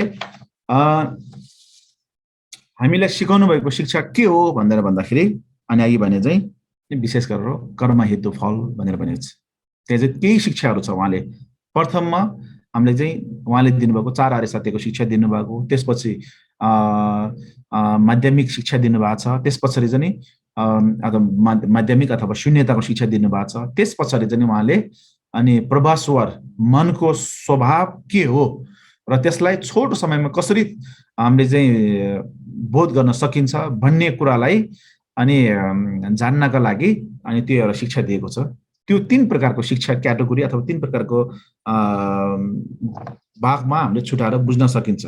अब सर्वप्रथम त अनि के भन्छ कर्म हेतु फल। अब बुद्ध धर्मको शिक्षालाई मान्ने हो भने अनि सर्वप्रथम चाहिँ बौद्ध धर्ममा प्रवेश हुनुभन्दा अगाडि, हामी बुद्धिस्ट हुनुभन्दा अगाडि है, हामीले बुझ्नुपर्ने चाहिँ बुद्ध धर्ममा के छ त्यस्तो विशेषता जो चाहिँ जसको कारण म बुद्ध धर्ममा प्रवेश हुँदैछु भन्ने कुरा चाहिँ बुझ्नुपर्छ। हाम्रो अहिलेको जस्तो धर्म परिवर्तन विभिन्न कुराहरू गर्छ नि, त्यो सबै कुरा चाहिँ किन भएको भनेर भन्दाखेरि एक त अज्ञानताको कारण नै भन्नुपर्छ, लोभ लालचको कारणले पनि हुन सक्छ। तर त्यो भन्दाखेरि पनि समस्या के हो भन्दाखेरि कुनै पनि व्यक्तिले कुनै धर्ममा प्रवेश गर्नुभन्दा अगाडि त्यो धर्मको विशेषतालाई बुझ्नै खोज्दैन। मान्छेको लैलैमा लागेर चाहिँ हामी अनि धर्ममा प्रवेश गर्छौँ। त्यसले गर्दाखेरि हामीलाई समस्या पार्ने हो। त्यही ठ्याक्कै त्यो सिद्धान्त अथवा त्यही प्रणाली चाहिँ अहिले हाम्रो नेपालमा राजनीति पनि देख्छौँ। हुन त यो राजनीतिक कुराहरू यहाँ जोडिरहनु पर्ने आवश्यकता छैन, तर यो एउटा उदाहरणको रूपमा म तपाईँहरूलाई भन्दैछु। अहिले तपाईँहरूले देख्न सक्नुहुन्छ चुनाव आइसकेको समयमा अनि फल्नाको काङ्ग्रेसको मान्छे यता एमालेमा प्रवेश गरेर, एमालेको मान्छे माओवादीमा प्रवेश गरेर, माओवादीको मान्छे यता जनता समाजवादी पार्टीमा प्रवेश गरेर, कोही चाहिँ यता सङ्घीय समाजवादी पार्टीमा प्रवेश गरेर विभिन्न कुराहरू हामी सुन्छौँ। त्यो प्रवेश गर्नु गलत हो म त भन्दिनँ, तर त्यो क्षण त्यो अवस्था किन आयो भन्ने कुरा चाहिँ हामीले सोच्नुपर्ने कुरा हो नि त। त्यो अवस्था किन आयो भन्दाखेरि कुनै पनि व्यक्तिले पहिला त्यो पार्टीमा प्रवेश गर्दाखेरि उसले त्यो पार्टीको सिद्धान्तै बुझेको हुँदैन क्या बिचरा। लैलैमा लागेर पस्यो, लैलैमा लागेर त्यो पार्टीमा प्रवेश गर्यो अनि उसले सोचेको एउटा हुन्छ अनि त्यो के भन्छ त्यो पार्टीले त त्यो प्रदान गर्दैन। नगरिसकेपछि के हुन्छ भने त मेरो इच्छा आकाङ्क्षा पुरा भएन, अब म अर्कोमा जान्छु, न त्यहाँ अब पाउँछ कि भन्ने खालको विचार लिएर कुद्ने भयो क्या। त्यो भइसकेपछि चाहिँ अब उसले क्षणिक त के गर्छ उसले थाहा हुँदैन, तर मान्छेले त उसलाई त विश्वास गर्न सक्दैन नि त। अब त यो धार्मिक कुरा त अलग हो, तर पार्टीको कुरा त मान्छे बोली त त्यसलाई त एउटा गाउँ वडा कार्यालय जिम्मा दिनु पर्ला, गाउँपालिका जिम्मा दिनु पर्ला, प्रदेश जिम्मा दिनु पर्ला, सरकार जिम्मा दिनु पर्ला, केन्द्र सरकारमा आउनु पर्ला। त्यो कुन हिसाबले चाहिँ उसलाई विश्वास गर्ने, उसले पार्टी फेरिरह्यो भने त्यो भन्नाले त्यो व्यक्तिको आफ्नो अस्तित्वलाई अनि दाग लाउँदैछ क्या त्यसले चाहिँ। त्यो किन आइपुग्यो त्यस्तो खालको समस्या भन्दाखेरि त्यो व्यक्तिले कुनै पनि पार्टीमा प्रवेश गर्नुभन्दा अगाडि त्यो सिद्धान्त नबुझेको कारण है त। यो उदाहरण है त। फेरि सोही प्रकारले हामी पनि कुनै पनि धर्ममा प्रवेश गर्दाखेरि धर्मको यथार्थ, धर्मको सिद्धान्त, धर्मको त्यो दृष्टि, धर्मको त्यो शिक्षा के हो र तपाईँले चाहेको कुरा के हो, तपाईँले अघि चाहेको कुरा के हो, सुख शान्ति समृद्धि र नचाहेको के हो, दुःख पीडा समस्या हो नि त। हो तपाईको नचाहेको दुःख समस्या रोग व्याधिहरू हटाउनका लागि त्यो धर्मले सहयोग गर्न पुग्छ, सहयोग पुग्छ कि पुग्दैन? पुग्छ भने कसरी पुग्छ? र तपाईले चाहेको सुख शान्ति समृद्धि हो नि त। त्यो सुख शान्ति समृद्धि तपाईले चाहेको हो भने त्यो चाहेको कुरालाई चाहिँ प्राप्त गर्नु कसरी सकिन्छ र तपाईले त्यो धर्म अनुसार तपाईले प्राप्त गर्न सकिन्छ कि सकिँदैन? सक्छ भने कसरी सकिन्छ? सक्दैन भने किन सक्दैन? हो यो कुरा चाहिँ हामी पहिला बुझ्नुपर्छ। अब अहिले 81औं शताब्दीमा सबैले तर्किक कुराहरू गर्छ, लजिकको कुराहरू गर्छ, वैज्ञानिकताको कुराहरू गर्छ भने वैज्ञानिक भनेको कुरा के हो भन्दाखेरि वैज्ञानिक भनेको नै अनि प्रमाण भन्छ के। वैज्ञानिकले खोज्ने भनेको प्रमाण हो। प्रमाण छ कि छैन, प्रमाण छ कि छैन भने थाहा हुने चाहिँ तर्किक हो। भइसकेपछि त्यो तर्क चाहिँ ठिक छ कि छैन हो त्यो चाहिँ हामीले अनि बुझ्नुपर्छ। कुन धर्म जस्तै अब ईसाई धर्म राम्रो हो कि नराम्रो भने सोध्यो भने त्यो गलत भन्नु गाह्रो हुन्छ हामीलाई हैन। मुस्लिम धर्म राम्रो कि नराम्रो भन्यो भने त गाह्रो भयो नि त हामीलाई। त्यसै प्रकारले हिन्दू धर्म राम्रो कि नराम्रो भन्दाखेरि त त्यो त राम्रो बनाउनु गाह्रो, नराम्रो बनाउनु गाह्रो हो नि त। अब बौद्ध धर्म राम्रो कि नराम्रो भनेर भन्दाखेरि त भन्नु त हामीले त कारण बताउने हो, तर राम्रै हो भनेर दाबी गर्नु त गाह्रो हुन्छ नि हामीलाई। किन भन्दाखेरि अब त्यो व्यक्तिले त्यो विश्वासै लाग्दैन भने त हामीले राम्रो मात्रै भनेर त भएन। तर तर्क दिइसकेपछि पनि बुझ्दैन भने त्यसलाई चाहिँ छोडिदिनुपर्छ। तर तर्क चाहिँ हामीले पहिला दिनुपर्छ, तर्क बुझ्नुपर्छ आफैले। हो त्यो भएको हुनाले गर्दाखेरि त्यो प्रमाण त्यो प्रकारको तर्क चाहिँ हामीले चाहिँ बुझ्नुपर्छ। र बौद्ध धर्ममा त्यस्तो प्रकारको धेरै तर्किक कुराहरू छ हैन। अहिले त्यही भएको हुनाले गर्दाखेरि अहिले संसारमा बौद्ध धर्म चाहिँ अनि मनोविज्ञान हो भनेर भन्छ कतिले। विशेष गरेर मनकै कुराहरू मात्रै ज्यादा गर्ने, मनको विषयमा जति विस्तृत रूपमा बुद्ध धर्मले ग्रन्थहरूमा यो 4 आर्य सत्यदेखि लिएर शून्यताको बारेदेखि लिएर मनको स्वभाव चिन्नेसम्मको कुराहरू सबै कुरा जति पनि बताउनु भएको छ यो बौद्ध धर्मको शिक्षामा शाक्यमुनि बुद्धले सिकाउनु भएको छ त्यति अहिलेसम्म कुनै धर्ममा कुनै शिक्षामा पनि छैन। त्यो आधुनिक शिक्षामा पनि छैन, आध्यात्मिक शिक्षामा पनि छैन। त्यो भएको हुनाले गर्दाखेरि त्यो कुरा चाहिँ हामीले बुझ्नुपर्छ। अब अघि भने चाहिँ राम्रो कि नराम्रो भन्ने कुरा चाहिँ हामीले बुझ्नु गाह्रो हुन्छ। जस्तै अब औषधि राम्रो कि नराम्रो भन्दाखेरि त अब औषधि त एक हिसाबले त राम्रै भन्नु पर्यो हैन। रोग व्याधिहरूलाई हटाउने एउटा त्यो एन्टिडोट भन्छ नि त्यसको एउटा त्यो हो, औषधि हो। तर औषधिको त्यसले कुन चाहिँ औषधि चाहिँ एकदम के भन्छ सर्वश्रेष्ठ हो भनेर भन्दाखेरि त त्यसले गाह्रो हुन्छ त्यो त भन्नुलाई। त्यसको आफ्नो आफ्नो विशेषताहरू भन्दै जाला। तर तपाईको बिमारी के हो त्यसमाथि निर्भर हुन्छ कि कुन चाहिँ औषधि चाहिँ सर्वश्रेष्ठ हो। तपाईको भुँडी दुखिरहेको छ, पेट दुखिरहेको छ भने टाउको दुख्दाखेरि खाने औषधि त त्यो बेलामा त सर्वश्रेष्ठ भएन नि त हैन। त्यही प्रकारले तपाईको बिमारी के हो त्यो चाहिँ तपाईले पहिला पत्ता लगाउनुपर्छ। अब अहिले हामी सबैमा भएको बिमारी चाहिँ के हो भन्दाखेरि अज्ञानता हो। अज्ञानता हाम्रो सबभन्दा ठुलो बिमारी, अविद्या हो, क्लेश हो, आवरण हो। यो कुरा चाहिँ हाम्रो सबभन्दा ठुलो बिमारी भएकोले गर्दाखेरि यो कुरालाई निर्मूल पार्ने, यो कुरालाई शुद्ध पार्ने औषधि अथवा मार्ग अथवा बाटो चाहिँ कसले देखाएको छ त्यसमा लाग्ने हो के। चाहे त्यो के भन्छ चाहिँ आस्तिक धर्म होस् या त्यो चाहे त्यो नास्तिक धर्म हो, त्योसँग हामीले त्यो त पछि गएर हामीले बुझ्ने कुरा हो। तर पहिला चाहिँ त्यो कुराहरू बुझ्नुपर्छ भन्ने कुरा हो एउटा भयो। अब शाक्यमुनि बुद्धले हामीलाई भन्नु खोजेको चाहिँ एकदम डाइरेक्ट के भन्नु खोजेको छ भन्दाखेरि हाम्रो मनको स्वभाव बुझ्यो भने सबै कुराहरू बुझ्छ। मनको ज्ञान पायो भने सबै ज्ञान प्राप्त हुन्छ। मन नै सर्वश्रेष्ठ हो र मन नै सबै काम गर्ने अथवा सबै यो जुन दर्शन गर्ने, दृष्टि निर्माण गर्ने एउटा जड हो। त्यही भएको हुनाले गर्दाखेरि आफ्नो मनलाई निर्मूल पार, आफ्नो मनलाई वशमा राख र मनको प्रज्ञालाई निखार र मनको स्वभावलाई चिन्न। जुन दिन तिमीले मनको स्वभावलाई चिन्छ त्यो दिन चाहिँ तिमी बुद्ध हुन्छ भनेर भनेको छ। भइसकेपछि तब हामी सबै एक दिन बुद्ध हुन सक्छौँ। किनभने तथागत गर्भ बुद्ध हुने बिउ, बुद्ध हुने हेतु तब हामी सबैमा छ भनेर भनेको छ है त। अब त्यो भइसकेपछि अब त्यो भन्दै गर्दाखेरि पनि अब हामीले चाहिँ त्यो कुरा भनेको कुराहरू चाहिँ सबैले एक नासले एकैचोटि बुझ्छ त भन्दाखेरि त्यो बुझ्न सक्दैन। किन बुझ्न सक्दैन भन्दाखेरि शाक्यमुनिले भन्नु खोजेको एउटा गन्तव्य डाइरेक्ट रूपमा त देखाउनु खोज्यो, तर त्यो देखाएको कुरा बुझ्ने व्यक्तिमा चाहिँ आफ्नो आफ्नो क्षमता, योग्यता विचारको त्यो एउटा जुन स्तर हुन्छ त्यसको कारणले गर्दाखेरि विभिन्न तरिकाले बुझ्यो कि त्यसलाई चाहिँ। त्यही भएको हुनाले गर्दाखेरि एकैचोटि सबै कुरा चाहिँ सबैले नबुझ्ने रहेछ भनेपछि शाक्यमुनि बुद्धले बाध्य भएर अनि सुरुमा अनि चार आर्य सत्यको बारेमा बताउनु पर्यो। उहाँले बाहिरी रूपमा बताउनु पर्यो। उहाँले चार आर्य सत्य भनेको चाहिँ दुःख सत्य, संसारमा दुःख छ तर दुःख त्यत्तिकै आएको होइन, दुःख आफ्नो हेतुबाट, समुदाय सत्य भन्छ, आफ्नो हेतुबाट आएको हो।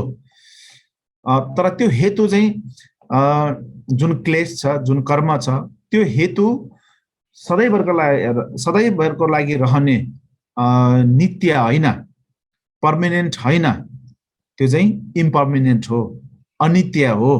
त्यो चाहिँ हामीले मेटाउन सक्छ, हटाउन सक्छ, तोड्न सक्छ, नष्ट गर्न सक्छ भन्ने कुरालाई बताउँछ। त्यो नष्ट भइसकेपछि के हुन्छ त भन्दाखेरि निरोध सत्य भन्छ, निरोध प्राप्त हुन्छ अथवा मनको साँच्चीकै त्यो परलोकको अनि शान्ति प्राप्त हुन्छ भन्ने कुराहरू त्यहाँ आउँछ। अब त्यो पाउने अथवा त्यो क्लेशलाई अथवा त्यो समुदायलाई निर्मूल पार्ने उपाय के छ भन्दाखेरि मार्ग सत्य भन्छ त्यसलाई चाहिँ। त्यसको उपाय छ, त्यसको मार्ग छ। त्यो मार्गलाई अपनाउन सक्यो भने बिस्तारै बिस्तारै क्लेश निर्मूल हुँदै जान्छ। क्लेश निर्मूल हुँदै हुँदै गइसकेपछि अनि भित्रको त्यो प्रज्ञा जुन त्यो निरोध जुन छ, त्यो निरोध सत्य अथवा त्यो शान्ति चाहिँ अनि बाहिर निक्लिँदै आउँछ र ज्ञान बोध हुँदै जान्छ भन्ने कुराहरू त्यहाँ बताएको छ। यसलाई चार आर्य सत्य, यो चाहिँ बाहिरी रूपमा बताएको कुराहरू भयो। अब त्यसलाई अलिक भित्री रूपमा गइरहँदै जाँदाखेरि चाहिँ अनि तेन्डेल भन्छ त्यसलाई चाहिँ प्रतीत्य समुत्पद भन्छ, निर्वर्तको सिद्धान्त भन्छ त्यसलाई चाहिँ। प्रतीत्य समुत्पद भनेको चाहिँ त्यो संस्कृत शब्द भयो। निर्वर्तको सिद्धान्त भन्छ। निर्वर्तको सिद्धान्त भनेको चाहिँ कुनै पनि वस्तु एउटा माथि निर्भर भएर मात्रै अर्को निर्माण हुन सक्छ। कुनै पनि कुरा चाहिँ स्वतन्त्र रूपमा आफसे कसैलाई पनि निर्भर नभइकन निर्माण हुन सक्दैन भन्ने कुरा चाहिँ अनि त्यसको विशेष विस्तृत रूपमा जनाएको शिक्षा दिएकोलाई चाहिँ अन्त हामी तेन्डेल अथवा निर्भरताको सिद्धान्त भन्छ त्यसलाई चाहिँ। त्यो चाहिँ कसरी सुरु हुन्छ? अघि अज्ञानताको कुरा भयो नि, अज्ञानताको कारणले अनि नराम्रो कर्म गर्छ, राम्रो कर्म गर्छ, नराम्रो कर्म गर्छ। नराम्रो कर्म गरेको कारणले त्यसको प्रतिफल अनि राम्रो ठाउँमा पनि जन्म हुन्छ, नराम्रो ठाउँमा पनि जन्म हुन्छ भन्ने प्रकारको त्यो विस्तृत रूपमा जान्ने एउटा विधि अथवा शिक्षालाई हामी प्रतीत्य समुत्पद भन्छ। यो सारा ब्रह्माण्ड, सारा संसार नै अनि त्यो प्रतीत्य समुत्पदमा समेत छ भन्छ। जस्तै पुरुष भएको कारणले त्यहाँ चाहिँ महिला भन्ने शब्द प्रयोग गर्न सक्यो। संसारमा पुरुष भन्ने छैन भने त्यहाँ महिला भन्ने शब्द पनि त प्रयोग गर्न सकिँदैन नि त। कसलाई चाहिँ हामीले निर्भर भएर चाहिँ महिला भन्ने होइन हो। त्यहाँ ठुलो भएको कारणले त्यहाँ चाहिँ सानो व्यक्ति भन्ने पनि हामीले शब्द प्रयोग गर्न सक्यो। यदि त्यहाँ ठुलो शब्दै छैन भने सानो शब्द पनि हामीले प्रयोग गर्न सक्दैन। पारी ढाँडा भन्नुको लागि वारी ढाँडा पनि चाहियो। हामी वारी ढाँडा बसेर पो पारी ढाँडा भन्ने शब्द प्रयोग गर्न सक्यो नि त। यदि पारी ढाँडै हामी वारी ढाँडै छैन भने पारी ढाँडा भन्ने शब्द पनि प्रयोग गर्न सकिँदैन। त्यही प्रकारले पारी ढाँडा छैन भने वारी ढाँडा भन्ने पनि शब्द प्रयोग गर्न सकिँदैन। त्यही प्रकारले संसार भन्ने कुरा शब्द प्रयोग गरेको कारणले त्यहाँ चाहिँ निर्माण पनि छ, परलोक पनि छ भन्ने कुरा चाहिँ त्यसरी निर्माण हुन्छ, त्यसरी चाहिँ प्रुभ हुन्छ भनौँ न, प्रमाणित हुन्छ। यदि त्यहाँ निर्माण भनेको त्यहाँ चाहिँ परलोक भन्ने नै छैन भने हामी संसार भन्ने शब्द चाहिँ किन प्रयोग गर्ने, कुन आधारले प्रयोग गर्ने हो? त्यो भएको हुनाले हो त्यो कुराहरू चाहिँ अनि बुझ्नेलाई चाहिँ के भन्छ भने निर्वाधको सिद्धान्त, प्रतीत्य समुत्पद भन्छ। यही कुरालाई चाहिँ अनि हामीले खोदाल्दै जाने हो भने चाहिँ पूर्व जन्म र पुनर्जन्म पनि हामीले त्यसलाई चाहिँ प्रमाणित गर्न सकिन्छ। जस्तै हिजो भने छ भने त हामी सबैले विश्वास गर्छौँ नि त, हिजो थियो नि त होइन, हिजो थियो, हिजो बिहिबार थियो। हिजो बिहिबार भएको कारणले आज शुक्रबार भन्ने पनि आएको हो नि त। हामीले त हिजो त छैन त हामी कसैले भन्दैन होला। हिजो छैन भन्ने मान्छेले अस्तिको दिन पनि छैन भन्न सकिँदैन, बुधबार छैन भन्नु पनि सकिँदैन। अब बुधबार छैन नभन्ने मान्छेले मङ्गलबार पनि छैन भन्न सकिँदैन। अब मङ्गलबार छैन भन्नु नसक्ने मान्छेले सोमबार पनि छैन भन्न सकिँदैन होइन। त्यही प्रकारले आइतबार पनि छैन भन्न सकिँदैन हो। त्यही प्रकारले चाहिँ शनिबार पनि छैन भन्न सकिँदैन। त्यही प्रकारले शुक्रबार पनि छैन भन्न सकिरहेको छैन हामीले आज। त्यही भएको हुनाले गर्दाखेरि हिजो छ भन्न सक्ने मान्छेले हिजो छैन भन्नु नसक्ने मान्छेले अनि पहिलो जन्म थिएन भने कसरी भन्न सकिन्छ? किन चाहिँ विश्वास नगर्ने? त्यो एउटा कुरा हो। अब भोलि भन्ने शब्द छ कि छैन, अथवा 1 घण्टा पछाडि दिउँसो, बेलुका, राति भन्ने शब्द चाहिँ त्यो एक पछाडि आउने कुरा त हामीले विश्वास गर्छौँ नि त। भोलिको विश्वास गर्छौँ हामीले। अर्को वर्ष धान फैलिन्छ के भन्छ उम्रिन्छ कि भनेर हामीले धान रोप्ने हो नि त अहिले। रोप्नु त एकैचोटिमा 5 मिनटमा पुत्तै त उम्रिँदैन होला। तर एक वर्ष पछाडि अथवा 6 महिना पछाडि उम्रिने धानलाई विश्वास गरेर हामीले आज रोप्छ नि त। त्यसले के बुझाउँछ भन्दाखेरि त्यो व्यक्तिले चाहिँ एक वर्ष पछाडि अथवा 6 महिना पछाडि समय छ भन्ने कुरा चाहिँ विश्वास गरे क्या त्यो मान्छेले। अब त्यही व्यक्तिले चाहिँ अर्को जन्म छ, अर्को जुनी छ भन्दाखेरि चाहिँ अथवा पुनर्जन्म छ भन्दाखेरि चाहिँ विश्वास गर्न नसक्नेको कारण के? त्यो भएको हुनाले गर्दाखेरि हिजो भएको कारणले आज छ र आज भएको कारणले भोलि छ भन्दाखेरि यो हिजो भएकै कारणले आज र आज भएको कारणले भोलि हुने भएकोले यसलाई चाहिँ सिद्धान्त निर्भरताको सिद्धान्त भन्छ कि, यसलाई प्रतीत्य समुत्पत्त भन्छ यस्तोलाई चाहिँ। हो यो सिद्धान्तलाई चाहिँ विस्तृत रूपमा जान्नु सक्यौँ भने अनि हामीले चाहिँ आज कर्म गरेकोले भोलि त्यसको फल हामीले बोक्नुपर्छ भन्ने कुरा चाहिँ हाम्रो दिमागमा आउँछ र त्यो आइसकेपछि अनि हामीले चाहिँ नराम्रो कर्म गर्नुबाट हामी अलिकता के भन्छ यसलाई बच्छौँ भनौँ न, बच्ने प्रयास गर्छौँ। त्यो एउटा भयो। अझ त्यसलाई अझै गहिराइमा जाँदाखेरि चाहिँ अनि शून्यता भन्छ। त्यसले त्यसको त्यो शून्यता प्रुभ गर्ने चाहिँ धेरै विधिहरू बताएको छ। चिक दुडलकी रिग्पा भनेको जस्तो एक र अनेक नभएको एउटा विधि मार्फत हामीले चाहिँ त्यो तर्किक मार्फत चाहिँ हामीले शून्यता प्रमाण गर्न सक्ने हैन। त्यसपछि अब उसको हेतुलाई चाहिँ हामीले अनुसन्धान गर्दै जाँदाखेरि चाहिँ त्यसको चाहिँ नभएको शून्यता हामीले के भन्छ प्रमाणित गर्न सक्ने, त्यसको फललाई अनुसन्धान गर्दै जाँदाखेरि चाहिँ फल नभएको कारणले गर्दाखेरि शून्यता प्रमाणित गर्न सक्ने, सम्पूर्ण वस्तुको स्वभावलाई अनुसन्धान गर्दै जाँदाखेरि त्यसको स्वभाव नपाउने भएकोले गर्दाखेरि यो त्यहाँ चाहिँ नि के भन्छ यो शून्यता भएको प्रमाणित गर्न सक्ने लगायत इत्यादि धेरै कुराहरू चाहिँ त्यहाँ बताउँछ। त्यसले के प्रमाणित गर्छ भन्दाखेरि शून्यता छ, शून्यता भनेको के हो र शून्यता भनेको कतिको महत्त्वपूर्ण कुरा हो भन्ने कुरालाई चाहिँ त्यहाँबाट त्यसले बताउँछ।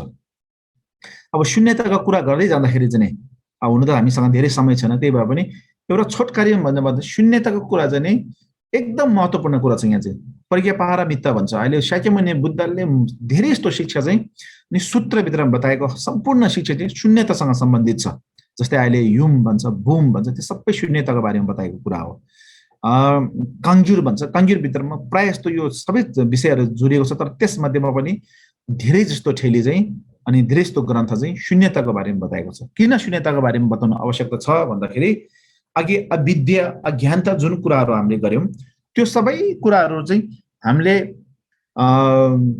हामीमा अज्ञानता र अविद्या हुनुको कारण नै हामीले शून्यताको सिद्धान्त अथवा शून्यताको वास्तविक, शून्यताको यथार्थ, शून्यताको जुन जड छ त्यसलाई राम्रोसँग नबुझेको कारणले हो नि।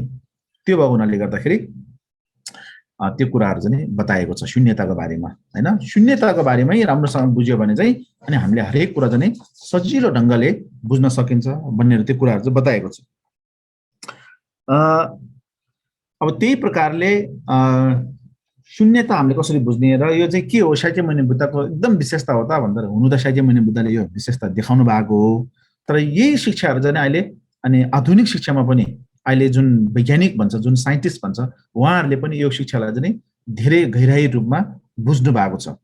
त्यो कसरी भन्छ भन्दाखेरि अहिले जुन क्वान्टम फिजिक्स भनेर भनिन्छ, फिजिक्सको बारेमा बाहिरी वस्तुलाई अनुसन्धान गर्ने जुन एउटा प्रक्रिया अथवा प्रणाली अथवा विधि छ त्यसलाई क्वान्टम फिजिक्स भन्छ। एउटा हुन त फिजिक्स धेरै फिजिक्सहरू छ, त्यसमध्येमा पनि क्वान्टम फिजिक्स भनेको चाहिँ अहिले भर्खरै विशेष गरेर त्यसलाई चाहिँ शून्यतासँग सम्बन्धित कुराहरूसँग लगभग मिल्दोजुल्दो अनुसन्धान गर्ने तरिका चाहिँ त्यसरी गर्छ।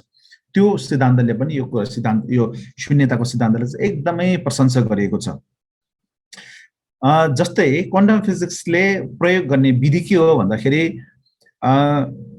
जस्तै हाम्रो मेरो शरीर मैले अनुसन्धान गर्नु पर्यो भने म को हो भनेर पत्ता लगाउनका लागि अथवा मेरो वास्तविक मेरो सत्य तथ्य के हो भन्नका लागि अनि मेरो सत्य तथ्य त वास्तवमा त शून्यता हो भन्छ मैले चाहिँ। कसरी भन्दाखेरि मेरो नाम पेमा छिरिङ हैन, पेमछिरी मेरो नाम, तर मैले पेमछिरी कहाँ छ भनेर चाहिँ कसैले सोध्यो भन्दा मैले त यसो गर्दा औँलो त आफैपट्टि देखाउनु पर्यो नि त। तर मैले औँलो आफैपट्टि देखाउँदै गर्दाखेरि मेरो शरीरको कुन चाहिँ भाग चाहिँ पेमछिरी हो त? मेरो छाती पेमछिरी हो, मेरो आँखा हो, मेरो नाक हो, मुख पेमछिरी हो, निधार पेमछिरी हो, छाला पेमछिरी हो, मेरो यो कपाल पेमछिरी हो, हात हो, देब्रे हात हो, दाहिने हात हो, मासु हो, छाला हो, हड्डी हो, मुटु हो, रगत हो, के चाहिँ हो आखिर पेमा छिरिङ भनेर खोज्दै जाँदाखेरि हामीले कदापि भेट्न सकिँदैन त्यो। तर त्यो समग्रमा एक मुष्टमा चाहिँ अनि हामीले नामकरण चाहिँ एउटा गर्न सकिन्छ। नामकरण गर्ने पेमा छिरिङ भनेर नाम एउटा चाहिँ पेमछिरी भनेर नाम एउटा चाहिँ गर्नु सकियो। तर वास्तवमै खोल्दै जाँदाखेरि चाहिँ त्यो हामीले भेटाउँदैन। त्यो नभेटाउनेको चाहिँ सिद्धान्तलाई चाहिँ हामीले अनि शून्यता भन्छ। त्यो भेट्दै नभेट्नेको जुन खाली छ त्यो खालीपनलाई चाहिँ अनि हामीले शून्यता भन्छ। अब त्यही सिद्धान्तले चाहिँ क्वान्टम फिजिक्सले अनुसन्धान गर्दाखेरि कसरी गरिन्छ भन्दाखेरि जस्तै मेरो वास्तविक पत्ता लगाउनको लागि उनीहरूलाई धेरै मेरो शरीर पुरा चाहिँदैन। उनीहरूलाई मेरो शरीरको कुनै पनि एउटा पार्ट जस्तै छाला भने छालाको सानो टुक्रा पायो भने यो छाला चाहिँ मेरो रहेछ भन्ने कुरा उसले पत्ता लगाइदिन्छ। त्यो अनुसन्धान त्यो र त्यसको वास्तविक पत्ता लगाइदिन्छ। जस्तै उसले त्यो सानो छालाको टुक्रालाई लगेर उनीहरूले टेलिस्कोप भन्छ नि, टेलिस्कोपले चेक गर्दाखेरि अनि त्यो छालाभित्र चाहिँ उनीहरूले सेल्स भन्ने पत्ता लगाउँछ। त सेल्सलाई पनि अनुसन्धान गरेर अझै गहिराइमा जाँदाखेरि अनि डिएनए भन्ने पत्ता लगाउँछ उहाँहरूले। अब त्यो डिएनएलाई अझै पनि अनुसन्धान गर्दै मुनि लाँदाखेरि चाहिँ अनि एटम्स भन्ने अथवा अणु भन्नेलाई पत्ता लगाउँछ उनीहरूले।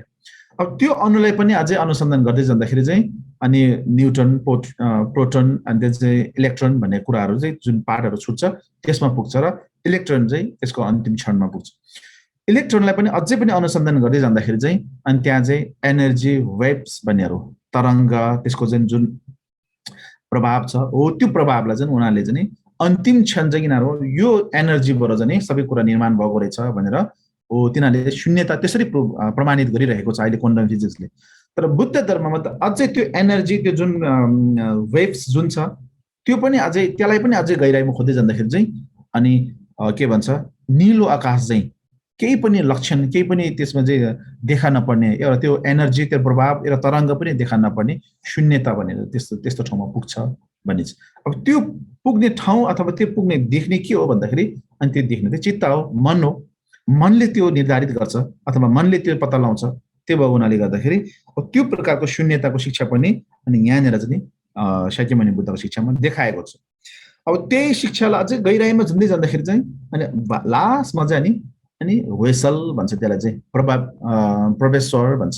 वेसल भनेको चाहिँ वेसल भनेको चाहिँ प्रवेशवर अथवा त्यो चाहिँ मनको स्वभाव, बुद्ध नेचर, तथागत गर्व हो। त्यो चाहिँ स्पष्टता र ज्ञान अथवा जने जागरुक भन्छ त्यसलाई चाहिँ स्पष्टता र जागरुकको क्षणमा हामी जब पुग्छ अनि त्यही बेला चाहिँ हामीलाई अनि बुद्धत्व प्राप्त गरेको अथवा मनको स्वभावलाई चिनेको भनेर त्यसरी चाहिँ हामीले बुझ्छौँ। हो त्यो प्रकारको शिक्षा चाहिँ शाक्यमुनि बुद्धले शिक्षा दिएको हुनाले गर्दाखेरि त्यो प्रकारको शिक्षा चाहिँ हामीले सिक्नु सक्यौँ र हामीले आफ्नो दैनिक जीवनमा लागू गर्न सक्यौँ भने अनि हामी चाहिँ के हुन्छ त अनि हामी पनि भोलिको दिनमा बुद्ध बन्न सक्छौँ। बुद्धको स्थानमा पुगिसकेपछि त्यहाँ केटाको कुरा आउँदैन, केटीको कुरा आउँदैन, जातपातको कुरा आउँदैन, छुवाछुतको कुरा आउँदैन। किनभने माथि देवता लोकदेखि तल नर्क लोकसम्म सबै प्राणीको हितमा सबै प्राणीको चित्तमा तथागत गर्व चाहिँ छ। त्यो तथागत गर्व भएको कारणले के प्रमाणित गर्न सकिन्छ अथवा के विश्वस्त हुन सक्छ भने हामी पनि बुद्ध हुने बिउ हामीसँग रहेछ भन्ने कुरा। अब बुद्ध हुने बिउ त हामीसँग छ नि। अघि त्यो कर्मको सिस्टमले कर्मको प्रणाली कर्मको प्रक्रियालाई बुझ्ने हो भने हेतु त छ हामीसँग। तर हेतु छ भन्दैमा अनि त्यो चुबा लागेर सुतेर बस्दा त्यसले त फल दिँदैन। त्यो फल दिनका लागि हेतु अनि प्रत्याय। अब यहाँ त तपाईहरुले म छोटो यो कर्मले कसरी काम गर्छ भन्ने कुरालाई नि छुएर म तपाईहरुबाट बिदा लिन्छु। त्यो प्रकारको एउटा सिस्टम अब त्यो प्रकारको एउटा सिस्टम देखाउनले चाहिँ हामी बुद्ध धर्मको शिक्षा भन्छ हैन। अब बुद्ध धर्मको शिक्षा बुझ्नको लागि चाहिँ मूल चाहिँ हो यो अघि मैले जति पनि शिक्षाको बारे बतायो यो चाहिँ एउटा सानो एउटा जानकारी मात्र हो तपाईहरुलाई।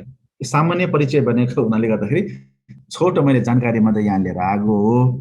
यसको बारेमा विस्तृत जान्नका लागि चाहिँ तपाईले फेरि एउटा विषयवस्तुलाई लिएर अनि केही समय लिएर सुन्दै त्यसलाई मनन गर्दै चिन्तन गर्दै अभ्यास गर्दै गर्नुपर्छ। त्यसले चाहिँ अनि त्यसले हाम्रो के भन्छ मनमा छाप राख्छ अथवा मनमा बस्न सक्छ। नभएदेखि अहिले सुन्यो एकछिनपछि फेरि शून्य नै हुन्छ। फेरि शून्यता सिक्नुपर्ने शून्य नै भइदियो भने जाऊ हुन्छ।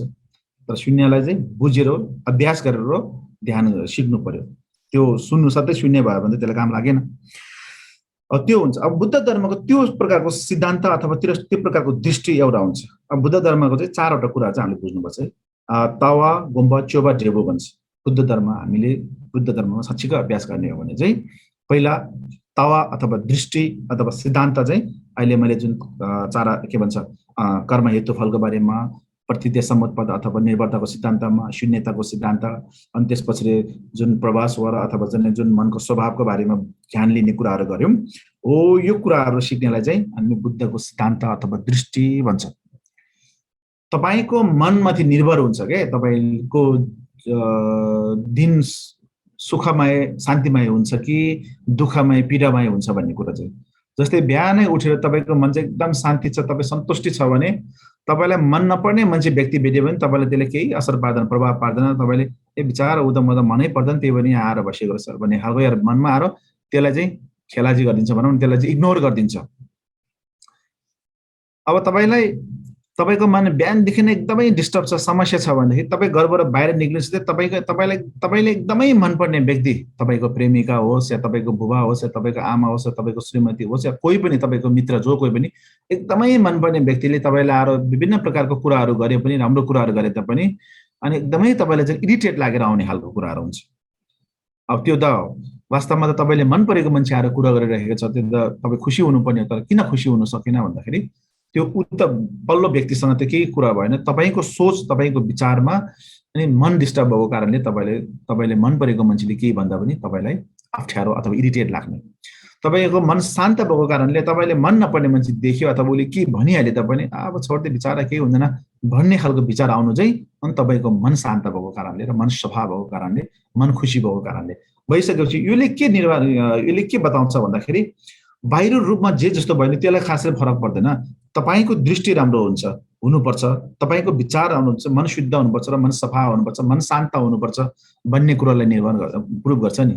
त्यही भएको कारणले पनि अहिले हाम्रो अनि छोइङ डोलमा जुन फुलको आँखामा फुलै संसार र काँडाको आँखामा काँडै संसार भन्ने जुन गीत संसारभरि एकदम प्रसिद्ध भयो, त्यसको कारण त्यसको पछाडिको सिद्धान्त, त्यसको पछाडिको कुरा गर्ने हो भने हो यो विचार राम्रो भयो भने त्यो मान्छेको सबै कुरा राम्रो हुन्छ। विचार राम्रो छैन भने हैन काँडाको आँखा भनेको चाहिँ उसको दृष्टिको कुरा भयो नि। यहाँ त उसको दृष्टि राम्रो छैन भने उसले जे गरे पनि त्यो राम्रो उसले फलिभाग हुँदैन। दृष्टि राम्रो छ भने अनि जे जस्तो गरे तापनि अनि राम्रो हुन्छ भन्ने कुरा चाहिँ हो यो कुराले बताउँछ के। त्यही कुरालाई चाहिँ यो अहिले कुनसाला मिसालमा पनि सम्भगेदमिके जटाकले भन्छ, what makes an action good or bad, not how it looks nor whether it is big or small, but good and evil motivation behind it भन्छ। जसलाई चाहिँ भन्नुको अर्थ तपाईले गरेको कर्म चाहिँ अथवा काम चाहिँ राम्रो हो कि नराम्रो हो भनेर छुटाउनु पर्यो भने त्यो कसरी छुटाउने त? तपाईले कसैले दान दिएको देख्दैमा तपाईले राम्रो गर्यो भने त भन्न सकिँदैन नि।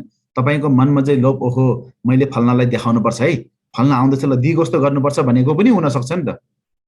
त्यस्तो विचार भयो भने त त्यो दिगो देखेको त राम्रो कर्म देखियो, तर तपाईको विचार नराम्रो भएको कारणले गर्दाखेरि त्यो चाहिँ राम्रो कर्म भएन। अब जस्तै आमाहरूले आफ्नो सन्तानलाई, आफ्नो छोराछोरीलाई हैन कहिले कुटिरहेको हुन्छ, कहिले पिटिरहेको हुन्छ, कहिले गाली गरिरहेको हुन्छ, क्रोधिलो स्वभाव देखाइरहेको हुन्छ, क्रोधिलो भनौँ न व्यवहारहरू गरिरहेको हुन्छ, तुच्छ व्यवहार भनौँ न। तुच्छ भन्दाखेरि त मिल्छ कि मिल्दैन थाहा भएन, अलिकता रिस उठ्ने टाइपको, कुट्ने पिट्ने टाइपको हुन्छ नि, र क्रोधिलो क्रान्तिकारी व्यवहारहरू देखाइरहेको हुन्छ नि त। तर त्यो व्यवहार देखाएको पछाडिको आमाको उद्देश्य के हो भन्दाखेरि मेरो बच्चा भोलिदेखि यस्तो खालको गलत काम नगरोस्, मेरो बच्चा नबिग्रियोस् भन्ने खालको सोच बोकेर चाहिँ आमाले त्यो बच्चाहरूलाई गाली गरिरहेको हुन्छ नि। त्यो भइसक्यो। अब आमाले गरेको कुरा चाहिँ राम्रो हो कि नराम्रो हो भन्ने सोध्नु पर्यो भन्दा व्यवहार त नराम्रो भयो नि, कुट्नु राम्रो हो त होइन नि, तर उद्देश्य राम्रो भएको कारणले, पछाडिको विचार राम्रो भएको कारणले त्यो कार्य चाहिँ राम्रो कार्य भन्छ। अब अघि त्यो पैसा दिगो जस्तो गर्ने तर मनमा चाहिँ अब स्वार्थको भावना अथवा मान्छेले देखाउने भावना टाइपको हिसाबले गर्दाखेरि चाहिँ दिगो चाहिँ राम्रो देखियो, तर त्यो राम्रो हो कि नराम्रो भन्दाखेरि विचार नराम्रो भएको कारणले अनि त्यो चाहिँ नराम्रो कर्ममा गयो। त्यो भएको हुनाले गर्दाखेरि इभिल एन्ड के भन्छ good and evil motivation behind it भन्छ। त्यो पछाडिको विचार के छ त्यसले निर्धारित गर्छ कि त्यो कर्म चाहिँ राम्रो हो कि नराम्रो हो भनेर भनेको हुन्छ क्या हो। सोही प्रकारले हामीले विचार राम्रो भयो भने हरेक कुरा राम्रो गर्न सकिन्छ भन्ने कुराले अब पहिला चाहिँ दृष्टि राम्रो हुनुपर्छ भन्ने कुरा हुन्छ। दृष्टि त्यो भएपछि बुद्ध धर्ममा पहिला तवा भन्छ, दृष्टि एउटा। अब त्यही तवामाथि अथवा त्यही दृष्टिमाथि ध्यान, तपस्या, जप, तप जे पनि गर्छ त्यसलाई चाहिँ अनि गोम भन्छ, ध्यान भन्छ। अब तेस्रोमा त्यही प्रकारले कर्मको सिद्धान्तलाई बुझेर हाम्रो व्यवहारहरू गर्नु सक्यो भने त्यसलाई चाहिँ आचरण भन्छ। त्यही भयो भने बुद्ध धर्मको आचरण चाहिँ के हो भन्दाखेरि काटमार नगर्ने, चोरी डकैती नगर्ने हो नि त। त्यो वास्तवमा चाहिँ त्यो देखाउनु लागि हो कि के हो भन्दाखेरि वास्तवमा त्यो कर्म गरेको कारणले भोलिको दिनमा हामीलाई फेरि पनि दुःख आउँछ। हामीले चाहेको त दुःख त्याग्नु हो, हामीले चाहेको त सुख हो सुख प्राप्त गर्नु छ भने त्यो कुराहरूलाई चाहिँ बुझ्नुपर्छ र त्यो बुझेर त्यो कुरा व्यवहारलाई चाहिँ व्यवहारमा उतार्नुपर्छ भनेर आचरणमा पनि अथवा चोप अथवा आचरण अथवा व्यवहार अथवा बिहेभियर अथवा तपाईँको जुन कन्डक्ट छ त्यो कन्डक्ट चाहिँ तपाईँले चाहिँ सुधार्नुपर्छ भन्ने कुरा हुन्छ। त्यो गरिसकेपछि अन्तमा फल के हुन्छ भन्दाखेरि फल प्राप्त हुने भनेको चाहिँ अघिको बुद्धत्व प्राप्त गर्ने, छलोको चक्रबाट बाहिर निक्लिनु सक्ने हो, इत्यादि सबै कुरा चाहिँ अनि त्यो त्यहाँबाट प्राप्त हुन्छ। त्यो भएपछि तवा, गोम्बा, चोबा, ढेबु है, दृष्टि, ध्यान, आचरण र फल हो, यो चारवटा चाहिँ बुद्ध धर्मको मूल प्याकेज हो। अब प्याकेज क्या अब सब्जी मिठो बनाउनु पर्यो भने चाहिँ के गर्नुपर्छ भने तेल, नुन, खोर्सानी सबै पुग्नु पर्यो नि त ठ्याक्कै, अनि मात्रै मिठो हुन्छ। विशेष गरेर हामी हिमालयन मान्छेले त अझै पनि खोर्सानी पिरो पिरो चाहिने होला। भइसकेपछि त्यही प्रकारको सब्जी बनाउनलाई त्यही प्रकारको सामग्रीहरू चाहिँ चाहिन्छ। त्यही प्रकारले अब बुद्ध धर्मको एउटा फुल प्याकेज बनाउनु लागि मूल के भन्छ हामी साधक अथवा चाहिँ अनुयायी हुनको लागि अवलम्बी हुनको लागि चाहिँ हामीले थाहा हुनुपर्ने र बुझ्नुपर्ने र गर्नुपर्ने कुरा चाहिँ दृष्टि एउटा, त्यो व्यू भन्छ अङ्ग्रेजीमा, अनि के भन्छ तावा भयो होइन दृष्टि व्यू, गोम्पा ध्यान मेडिटेसन, अनि त्यसपछि तेस्रो चोपा आचरण कन्डक्ट बिहेभियर, अनि त्यसपछि डेबु फल रिजल्ट इफेक्ट हो। यो चारवटा कुरा चाहिँ कम्प्लिट कुरा थाहा हुनुपर्छ। अब यही कुराहरूलाई चाहिँ बताउँदै जाँदाखेरि शाक्यमुनि बुद्धले अनि टिचिङहरू धेरै दिनुभयो। त्यो टिचिङ सुन्नेमा अनि सुन्ने व्यक्तिको क्षमता अनुसारको अनि क्लासहरू अथवा चाहिँ ग्रुपहरू भन्दै गयो क्या, क्याटेगोरीहरू अथवा ग्रुप भनौँ अथवा चाहिँ विभाजन हुँदै गयो। त्यसमा एउटा विभाजनको नाम चाहिँ थेरावादा भन्छ होइन। थेरावादा भित्रै पनि फेरि अर्को दुईटा विभाजन भएको छ, वैभाषिका र सौतान्तिका भनेर त्यो प्रकारको एउटा विभाजन भएको छ। त्यस वैभाषिक के भन्छ वैभाषिककै सिद्धान्तभित्रमा पनि पहिला चाहिँ शाक्यमुनि बुद्ध पछाडि चाहिँ त्यहाँ कतिवटा भयो भने 18वटा ग्रुप अलग अलग भएर गएको रहेछ। तर अब अहिले चाहिँ विशेष गरेर चाहिँ अब त्यस प्रायः जस्तो कतिपय चाहिँ अब त्यसको परम्परा नै निभेर गइसकेको अवस्था छ। तर मूलमा अहिले हामीले भन्दाखेरि चाहिँ अनि वैभाषिका र सौतान्तिका भनेर जेठमारवाद अन्तोदेवा भनेर दुई प्रकारको ग्रुपमा चाहिँ हामीले छुटाउन सकिन्छ। त्यो चाहिँ दुइटै अनि हिनायना अथवा थेरावादा भन्छ है, एउटा ग्रुप भयो। त्यहाँदेखि थेरावादाभित्र चाहिँ विशेष गरेर अनि आफै म यो दुःखको सागरबाट पार हुन्छु, म यो भवचक्रबाट बाहिर निक्लिन्छु। जब म बाहिर निक्लिसक्छु अनि चाहिँ म प्राणीहरूको सहयोग गर्छु, प्राणीहरूको हितको लागि काम गर्छु भन्ने खालको सिद्धान्त बोक्ने विचार बोक्ने, पहिला म आफै राम्रो हुन्छु भन्ने खालको विचार बोकेको कारणले त्यसलाई चाहिँ हिना अथवा सानो ग्रुप अथवा सानो लेभल सानो स्तर भनेर भनेको। हिना भनेको चाहिँ सानो भनेको चाहिँ मेनपा भनेको है त, सानो हिना है, स्मल लेभल। अब स्कुलको हिसाबले भन्यो भने प्राइमरी भनौँ न, प्राइमरी स्कुलको हिसाबमा गर्ने सानो। अब त्यहाँदेखि अलिकता के भन्छ अलिक विस्तार हुँदै अलिक ठुलो रूपमा जाँदाखेरि चाहिँ अनि अघि सानो याना भयो भने अब ठुलो याना, अब महायाना, अघि हिनायाना थियो भने अब महायाना, अब ठुलो याना भन्छ त्यसलाई चाहिँ। अब ठुलो याना भन्नुको अर्थ चाहिँ यहाँ चाहिँ के ठुलो भएको हो भन्दाखेरि विचार ठुलो भएको। अघि सानो चाहिँ के को सानो हो भन्दाखेरि मान्छे सानोको कुरा पनि होइन, देश सानोको कुरा पनि होइन, तर सोच सानो, स्वार्थको सोच। म एक्लै पहिला बुद्ध हुन्छु, म एक्लै दुःखको सागरबाट पार हुन्छु, मोक्ष प्राप्त गर्छु, यो दुःख योबाट बाहिर निक्लिन्छु भन्ने खालको विचार भएको कारणले सानो याना सानो विचार भयो। अब महायानामा पुग्दाखेरि ठुलो विचार भयो। ठुलो विचार भन्नुको अर्थ अब सोच ठुलो भयो नि त। अब यहाँ सोच ठुलोमा के को सोच कस्तो खालको सोचलाई चाहिँ ठुलो सोच भन्छ भन्दाखेरि निस्वार्थ भावनाले म प्राणीहरूको हित र लाभ गर्नका लागि अनि आज धर्म प्र्याक्टिस गर्दैछु। आज म सर्व प्राणीहरूको हित र लाभको लागि चाहिँ म चाहिँ मनी जब गर्दैछु, कोरा गर्दैछु, पानी चढाउँदैछु, बुद्धले सिकाउनु भएको शिक्षालाई म आफ्नो साथ गर्दैछु। म बुद्ध के भन्छ बुद्ध हुनु अथवा बुद्धता प्राप्त गर्नु नै म दुःखको सागरबाट बाहिर निक्लिनुको लागि होइन, तर म सर्व प्राणीहरूको हित र लाभ गर्नुको लागि पो म चाहिँ के भन्छ यो दुःखको सागरबाट बाहिर निक्लिन लागेको त। मैले बुद्ध धर्मको शिक्षालाई अपनाउनुको मूल कारण नै म सर्व प्राणीहरूको हित र लाभ गर्नको लागि हो भन्ने खालको विचार भोग्ने, त्यो खालको विचारलाई चाहिँ नि ठुलो विचार भन्छ। अर्को भाषामा भन्यो भने बोधिचित्त भन्छ त्यस्तोलाई। बोधिचित्त भनेको शाक्यमुनि बुद्धले चाहिँ के भन्छ, अब त के खालको विचार बोक्छ भन्दाखेरि मेरो हरेक पल, हरेक शब्द, हरेक क्षण चाहिँ प्राणीहरूको लागि होस्, प्राणीहरूको हितको लागि होस्। मेरो शरीर नै प्राणीहरूलाई दिइसके, अब उठेकोदेखि सुत्ने क्षणसम्म अथवा सुतेर राति सपनामा पनि मैले चाहिँ प्राणीहरूको हित गर्न सकोस् भन्ने खालको प्रार्थना, प्राणीदानहरू गर्ने भएकोले गर्दा अनि उसले चाहिँ बुद्ध अथवा बोधिसत्व भन्छ त्यस्तोलाई चाहिँ। हो त्यो खालको विचार हामीले के भन्छ उत्पन्न गर्न सक्यौँ भने हामी पनि अनि बोधिचित्त उत्पन्न गरेको भन्छ त्यस्तोलाई चाहिँ। हामी बुद्ध त के अरे बोधिसत्व त बनिसकेको छैनौँ, तर हामी त्यही प्रकारले प्र्याक्टिस गर्दै गयो, अध्ययन गर्दै गयो, अभ्यास गर्दै गयो भने हामी बोधिसत्व हुन सक्छौँ। तर हामी बोधिसत्व त होइन, तर बोधिसत्वको सोच्ने जुन तरिका छ त्यो तरिका त हामीले अप्नाएर प्र्याक्टिस गर्न सक्यौँ नि। हो त्योलाई बोधिचित्त उत्पन्न गर्ने भन्छ त्यसलाई चाहिँ। त्यो प्रकारको सोच विचार बोधिचित्त उत्पन्न गर्ने व्यक्तिलाई अनि के भन्छ भने महायाना भन्छ त्यसलाई चाहिँ है, महायाना। अब त्यसमा चाहिँ अब यसको विस्तृत जानकारी चाहिँ हामी फेरि भोलि सप्ताङ्ग चाहिँ यो महायानासँग सम्बन्धित भएको कारणले हामी त्यो बेला भोलिको दिनमा हामी यसलाई चाहिँ अलिकति कटाउने प्रयास गराउन भोलि। अब त्यहाँबाट फेरि त्यो महायानाभित्र चाहिँ अनि दुईटा स्कुल छ अझै पनि, चित्ता मात्रेन स्कुल र माध्यमिका स्कुल भनेर।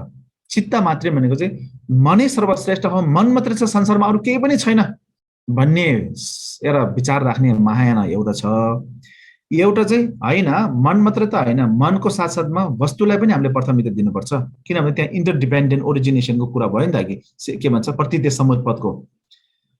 समुत्पत्तिको कुरा भइसकेपछि बाहिरी वस्तु र मन त्यो दुईटाको बीचमा अथवा त्यो दुईटा एक रूपतामा ल्याएर मात्रै हामीले चाहिँ त्यसको ज्ञान प्राप्त गर्न सकिन्छ अथवा त्यसको यथार्थ अथवा वास्तविक प्राप्त गर्न सकिन्छ भन्ने कुरालाई प्राथमिकता दिनेलाई चाहिँ अनि माध्यम भन्छ क्या। माध्यम भनेको मन मात्रै पनि होइन, वस्तु मात्रै पनि होइन, त्यो दुईटाको बीचको मार्ग निकाल्ने भएको कारणले अनि माध्यम भन्छ है, माध्यमिका भन्छ त्यसलाई चाहिँ। त्यो प्रकारको सिद्धान्तहरू त्यो दिने शिक्षाहरू छ। अब त्यहाँबाट अझै गहिराइमा गइसकेपछि चाहिँ के छ भन्दाखेरि अनि त्यहाँबाट बल्ल अनि तन्त्रयानाको कुराहरू आउँछ। तन्त्रयाना अथवा तन्त्रयानाको चारवटा नाम छ है। एउटालाई तन्त्रयाना भन्छ, एउटालाई मन्त्रयाना भन्छ, एउटा उपाययाना भन्छ, एउटालाई चाहिँ अनि के भन्छ वज्रयाना भन्छ। भइसकेपछि वज्रयाना, उपाययाना, तन्त्रयाना, मन्त्रयाना भनेर एउटै त्यो भनौँ न लेभलको चारवटा नाम, जुनै भन्ने केही फरक पर्दैन। उपाययाना पनि भन्नु मिल्यो, तन्त्रयाना पनि भन्नु मिल्यो, मन्त्रयाना पनि भन्नु मिल्यो, वज्रयाना पनि भन्नु मिल्यो त्यसलाई चाहिँ। अब त्यो वज्रयानाले चाहिँ के सिकाउँछ भन्दाखेरि आफ्नो मनको स्वभाव इष्टदेवसँग कसरी मिलन गराउने, इष्टदेव र तपाईँ दुईटा एक कसरी बनाउने भन्ने विधि चाहिँ त्यसमा के भन्छ यो वज्रयानाभित्र सिकाउँछ र त्यो भित्र चाहिँ तपाईँको अभिषेक मार्फत सिकाउँछ। अब अभिषेक हामीले भन्छ नि लङ लाइफ अभिषेक, छेवाङ लिनु जाने र के गर्ने भन्छ, तर वास्तवमा वाङ लिने भनेको त तपाईँ र इष्टदेवको चित्तलाई एक कसरी बनाउँछ त्यो कल्पना गर्ने त्यो तरिकाहरू सिकाउँछ त्यहाँ। तर अब हामी त्यो त सुन्दैन, त्यहाँ पुगेपछि त हल्ला खल्ला, चिया आयो होइन, बिस्कुट आयो रे, के आयो रे, मेरो बच्चा यता गयो, मेरो बाजे यता गयो भन्दै त्यो कुरा गर्दै गर्दै नै हाम्रो समय सकिसकेको हुन्छ। अनि वाङ त कहाँ पाउनु त, त्यो चित्त कता हो, इष्टदेव कता पुग्यो होइन, अनि त्यसपछि त त्यो वाङ त नाम मात्रै भयो क्या। त्यो चाहिँ हुँदैन। खास चाहिँ तान्त्रिक धेरै गहिराइमा कुरामा पुगिसकेको हुन्छ। यहाँ पुग्दाखेरि चाहिँ तपाईँको चित्त जुन क्लेशले भरेको चित्त छ त्यो चित्तलाई चाहिँ इष्टदेव जुन अब जस्तै चेरेसिक भनौँ न, अथवा गुरु रिम्बुछे भनौँ। अब गुरु रिम्बुछेको वाङ लिँदैछ भने गुरु रिम्बुछे र तपाईँको चित्त चाहिँ त्यहाँ एक बनाउने हो क्या। एक बनाउने विधिलाई चाहिँ अनि वाङ भन्छ त्यसलाई चाहिँ। त्यो वाङ भनेको खासै त्यस्तो खालको विधिहरू छ। त्यो अब त्यो धेरै विस्तृत कुराहरू हामी पछि पनि गर्न सक्छौँ। त्यो खालको तान्त्रिक विधिहरू, त्यो खालको उपायहरू देखाएको छ त्यसमा चाहिँ। त्यो भएको हुनाले गर्दाखेरि उपाय याना भन्नुको अर्थ, उपायलाई चाहिँ अङ्ग्रेजीमा के भन्छ, मेथड्स भन्छ नि, आइडिया, टेक्निक हो। यस्तो खालको टेक्निकहरू चाहिँ अनि वज्रयानामा देखाएको कारणले गर्दाखेरि वज्रयाना भनेको चाहिँ एकदमै जस्तै छुरी, एकदमै धार भएको छुरी जस्तो हो भन्छ क्या। हाम्रो जुन गलत विचार, गलत दृष्टि छ त्यसलाई चाहिँ एकैचोटि चट्टै काट्न सक्ने, एकैचोटि छर्लङ्ग पार्न सक्ने विधि चाहिँ अनि वज्रयानामा बताएको छ भन्छ। तर यो बुझ्नका लागि तल सुरुदेखि फेरि 4 आर्य सत्यदेखि बुझ्दै आउनु पर्यो। एकैचोटि माथि गयो भने त फेरि के भन्छ त्यो के भन्छ त्यसलाई, एउटा कहानी थियो भन्ने बिर्सियो अब। त्यो त्यस्तो टाइपको एउटा लाटो मान्छेले चक्लेट खाएको जस्तो क्या। चक्लेट त खाएको छ तर त्यो गुलियो हो कि अमिलो हो उसलाई भन्नै सक्दैन, उसलाई थाहै छैन क्या। त्यो अब हो त्यो प्रकारको हुन्छ। अब हामीले डाइरेक्ट एकैचोटि माथि उफ्रिँदाखेरि चाहिँ अब त्यो भएको हुनाले गर्दाखेरि त्यो खालको एउटा तान्त्रिक विद्याभित्र चाहिँ छ। तान्त्रिक विद्या पनि फेरि 6वटा अलग अलग छ। क्रियातन्त्र भन्छ, चार्यतन्त्र भन्छ, योग तन्त्र भन्छ। यो चाहिँ बाहिरी तन्त्रयाना भन्छ यसलाई चाहिँ। अब भित्री तन्त्रयानामा चाहिँ अनुत्तर योगमा चाहिँ अनि त्यहाँबाट चाहिँ के भन्छ महा अनु अति भनेर त्यो प्रकारको अलग अलग विधि, अलग अलग सिद्धान्त, अलग अलग शिक्षाहरू, अलग अलग तरिकाहरू भित्र देखाएको छ। महासन्धिसम्म पुग्छ त्यसले चाहिँ, जोक्छेन भन्छौँ हामी, त्यहाँसम्म पुग्छ। अब त्यो विधि पनि हामीले एउटा एउटा गरेर अलिअलि बुझ्दै जानुपर्छ। त्यो बुझ्दै बुझ्दै बुझ्दै गइसकेपछि बल्ल चाहिँ अनि यथार्थ के रहेछ, सत्य तथ्य के रहेछ, कसरी गर्नुपर्ने छ, कसरी अभ्यास गर्नुपर्ने छ, बौद्ध धर्म भनेको साँच्चीकै शिक्षाको खानी रहेछ भन्ने कुरा चाहिँ त्यहाँ गएर पत्ता लगाउँछ नि। नभएदेखि त तपाईँको के भन्छ पार्टीमा प्रवेश गरेको जस्तो झन्डा भएर कुदेकै भरे घरमा आउँदाखेरि कुन पार्टीमा कुद्यो आफैले थाहा नहुने भयो भने त त्यो त मजा भएन, समय खेर फाल्ने बाटो मात्रै हो त्यो। हो त्यो भएकोले हामीले चाहिँ हो त्यो कुराहरूलाई चाहिँ एकदमै ध्यान दिनुपर्ने रहेछ। त्यो कुरा छ। र त्यसको साथसाथै अब म अन्तिममा अब फेरि फर्केर आएर कर्म हेतु फल भनेको चाहिँ बुद्ध धर्मको आँखा र मुटु जस्तो हो भन्छ। बुद्ध धर्ममा है आँखा र मुटु जस्तो कर्म चाहिँ, अरू धर्ममा चाहिँ मलाई थाहा छैन। किन भन्दाखेरि जस्तै हाम्रो आँखा छैन भने हामी संसारमा अन्धकार, हामीले केही देख्न सक्दैन। मुटु छैन भने हामी जीवित हुन सक्दैन। हो सोही प्रकारले बुद्ध धर्ममा प्रवेश गर्ने व्यक्तिले कर्म हेतु फलको बारेमा जानेको छैन भने अनि त्यो व्यक्ति बुद्ध धर्म हो भनेर दाबी गर्नु बेकार हुन्छ। त्यसले गर्दाखेरि कर्म हेतु फलको बारेमा चाहिँ एकदम विस्तृत हामीले जान्नुपर्छ। हुनु त अब हामीसँग समय एकदमै कम्ती छ होला, हामीले यति बोलिरहँदाखेरि खासै त्यसको उचित नहोला। त छोटो गरेर म यहाँ समाप्त गर्छु। कर्म हेतु फलको सिस्टम अथवा जुन यसको प्रणाली छ, जुन प्रक्रिया छ, यसमा चाहिँ मूलत सबै वस्तुहरू आफ्नो आफ्नो हेतुबाट निर्माण हुन्छ। शाक्यमुनि बुद्धले सृष्टिकर्तालाई नमान्नुको मूल कारण पनि यो कर्म हेतु फलको कारणले गर्दाखेरि हो। हरेक कुरा चाहिँ आफ्नो आफ्नो हेतुबाट निर्माण हुन्छ। तर हेतुबाट कसरी निर्माण हुन्छ भन्ने कुरा हुन्छ नि त। हेतु एउटा आफ्नो बिउ अथवा हेतु हैन, कुनै पनि कज एउटा हुन्छ। त्यो एउटा दोस्रोमा त्यो हेतु भएर मात्रै त्यो हेतुले काम गर्न सक्दैन, त्यसलाई चाहिँ प्रत्याय भन्छ, अङ्ग्रेजीमा त्यसलाई कन्डिसन भन्छ। कज एन्ड कन्डिसन दुईटा संयुक्तमा आएपछि मात्रै त्यसले काम गर्न सक्छ, नभए अलग अलग राख्यो भने काम गर्न सकिँदैन हैन। जस्तै मलाई आलुको दाना एउटा छ भने आलुको दाना त मैले रोपे भने पो फैलिने हो नि त। त्यो चाहिँ मैले के भन्छ आलमारीमा हालेर राखेर ब्याङ्कको चाहिँ तिजोरीमा हालेर राखेर त ब्याङ्कको लकरमा राखेर त त्यसले त आलु फैलाउन सक्दैन। भनेपछि भन्नुको अर्थ चाहिँ त्यो आलुको बिउ जुन छ, हेतु छ, त्यसलाई आलु जन्माउन सक्ने खालको क्षमता नभएको त होइन, क्षमता त छ। तर क्षमता हुँदा हुँदै पनि त्यसले किन चाहिँ फल दिनु सकेन त भन्दाखेरि उसले त्यो कन्डिसन भन्छ नि, जुन प्रत्याय, त्योसँग मेल खाएन के। आलु हेतु हो भने चाहिँ कन्डिसन के हो, माटो, पानी, आगो, हावा, आकाश, समय, यो 6वटा चाहिँ के हो त अनि हेतु भन्छ त्यसलाई चाहिँ, सरी प्रत्याय भन्छ, कन्डिसन भन्छ। आलुको दाना चाहिँ यो 6वटा जस्तै माटो, पानी, आगो, हावा, आकाश र समय, यो 6वटाको बीचमा टक्कै हालेपछि मात्रै बल्ल त्यो आलुले चाहिँ अनि फल दिने काम गर्छ क्या। त्यहाँबाट चाहिँ ऊ हल्लिन थाले, अब ऊ ताकत आयो नि त, उसलाई कन्डिसन भयो। त्यसलाई चाहिँ कज एन्ड कन्डिसन टुगेदर, प्रत्याय र कज के भन्छ हेतु र प्रत्याय दुईटा एक मुष्टमा आएपछि बल्ल त्यसले चाहिँ काम गर्न सुरु गर्छ। आलु चाहिँ टेबलमध्ये राखेर त्यसले फल दिँदैन, आलु चाहिँ आलमारीमा राखेर पनि दिँदैन, आलु झन् आगोमै राख्यो भने त्यो त झन् माटो नै भइजाने भयो होइन। त्यो चाहिँ माटोमा हाल्नुपर्छ। अब माटोमा पनि त्यो जुन यो छ नि यो जुन 6वटा प्रत्यय छ जुन, त्यो 6वटा प्रत्ययमा कुनै पनि एउटा प्रत्यय पुगेन भने फेरि त्यसले काम गर्दैन। पानी पनि के अरे माटो पनि चाहियो, माटोले त्यसलाई समात्ने काम गर्छ, माथि उचाल्ने काम गर्छ, थेक्ने काम गर्छ भने पानीले त्यसलाई समात्ने काम गर्छ, आगोले आगो भन्नुको अर्थ फेरि बुलबुल बोल्ने आगो होइन, फेरि तातो हिट भन्छ नि हामीले, त्यो प्रकारको तातोपनले चाहिँ आलुलाई फैलिने अथवा चाहिँ फैलिने अथवा बढ्ने काम गराउँछ। हावाले त्यसलाई हल्लाउने काम गर्छ, नहल्लिकन त बढ्दैन, हल्लाउने काम गर्छ। आकाशले त्यसलाई फैलिने ठाउँ दिन्छ र समय त्यसलाई बिस्तारो ग्रेजुअली त्यसले चाहिँ बिस्तारै बिस्तारै बिस्तारो उम्फो बढ्ने समय दिन्छ। त्यो भइसकेपछि यो 6वटा कुनै पनि एउटा पुगेको छैन भने त्यसलाई प्रत्यय नपुगेको कारणले आलु जमिनमा हाले पनि पुग्दैन। जस्तै सुक्खा जमिनमा आलु हालेर राख्यो भने त फेरि फलेन नि त, त्यो पानी हाल्नुपर्छ होइन। पानी हालेर मात्रै भएन, त्यहाँ त्यो पानी र आगो दुइटामा के भन्छ आलु मात्रै यस्तो राखेर त्यसमा ताप आउने हिट आउने ठाउँ छैन भने त्यो पनि हुँदैन। त्यसलाई त्यो तातोपन पनि आउनु पर्यो। अनि त्यो पुरै प्लास्टिकले बाँधिराखे पनि हुँदैन, फेरि त्यहाँ हावा पनि पस्नु पर्यो। अनि त्यो चाहिँ पुरै हालेर बक्सामा पुरै बिर्कै लाएर राख्यो भने त्यो ठाउँ नभएकोले आलु बाहिर निक्लिन सक्दैन, उम्लिन सक्दैन। आकाश पनि चाहियो। आज रोपेर भोलि आलु खोल्नु गयो भने त्यो पनि फैलिँदैन, समय चाहिन्छ, त्यसलाई ग्रेजुअली बढ्नु पर्यो। हो त्यो चाहिँ यो चाहिँ प्राकृतिक नियम भन्छ। यो चाहिँ बुद्धले बनाएको नियम पनि होइन, कसैले बनाएको नियम पनि होइन, यसलाई चाहिँ नेचुरल ल भन्छ, प्राकृतिक नियम भन्छ। यो सिस्टम चाहिँ अनि बुद्ध धर्मको शिक्षामा एकदम विस्तृत रूपमा बताउनु भएको छ। अब यो शिक्षा यो सिद्धान्त सिकिसकेपछि मात्रै हामीले बल्ल हामी बुद्धिस्ट बन्नेको चाहिँ अब भनौँ न पुरा क्वालिटी पुग्छ भनौँ न, त्यो हुन्छ। अब त्यो भइसकेपछि आलु र प्रत्यय दुइटा भइसकेपछि अनि त्यहाँबाट के हुन्छ, त्यो फल दिनुमा चाहिँ कसैले रोक्नु सक्दैन भन्छ क्या, त्यो फल दिनुमा चाहिँ। किनभने त्यो हेतु पनि छ अनि प्रत्यय पनि दुइटा सँगै मिल्यो, प्रत्यय पनि राम्रो छ, हेतुमा पनि केही समस्या छैन भनिसकेपछि यो दुइटा सँगै जोडिएपछि अब हामी के गर्नु पर्यो, पर्खेर मात्रै बस्नु पर्यो क्या। त्यो समय पुगेपछि त्यसले फल दिन्छ, त्यो हो, त्यति मात्रै हो। त्यो चाहिँ एउटा तरिका भयो। अब अर्को तरिका चाहिँ अब मैले प्राय ठाउँमा भन्दै गरेको चाहिँ हुँदै अब हाँस उठ्दो पनि देख्छ।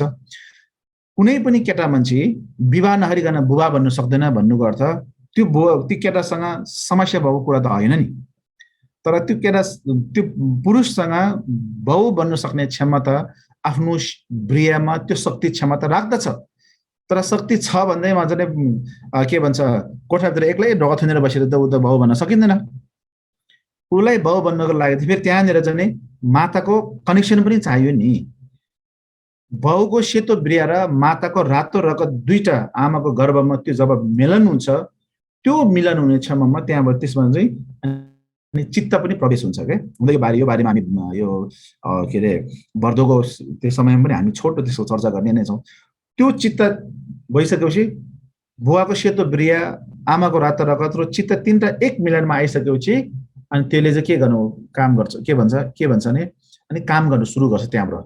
अनि त्यहाँदेखि 1 दिन 2 दिन 3 दिन 1 हप्ता 2 हप्ता हुँदै अनि त्यसले चाहिँ काम गर्न सुरु गर्छ भन्ने कुरा हो।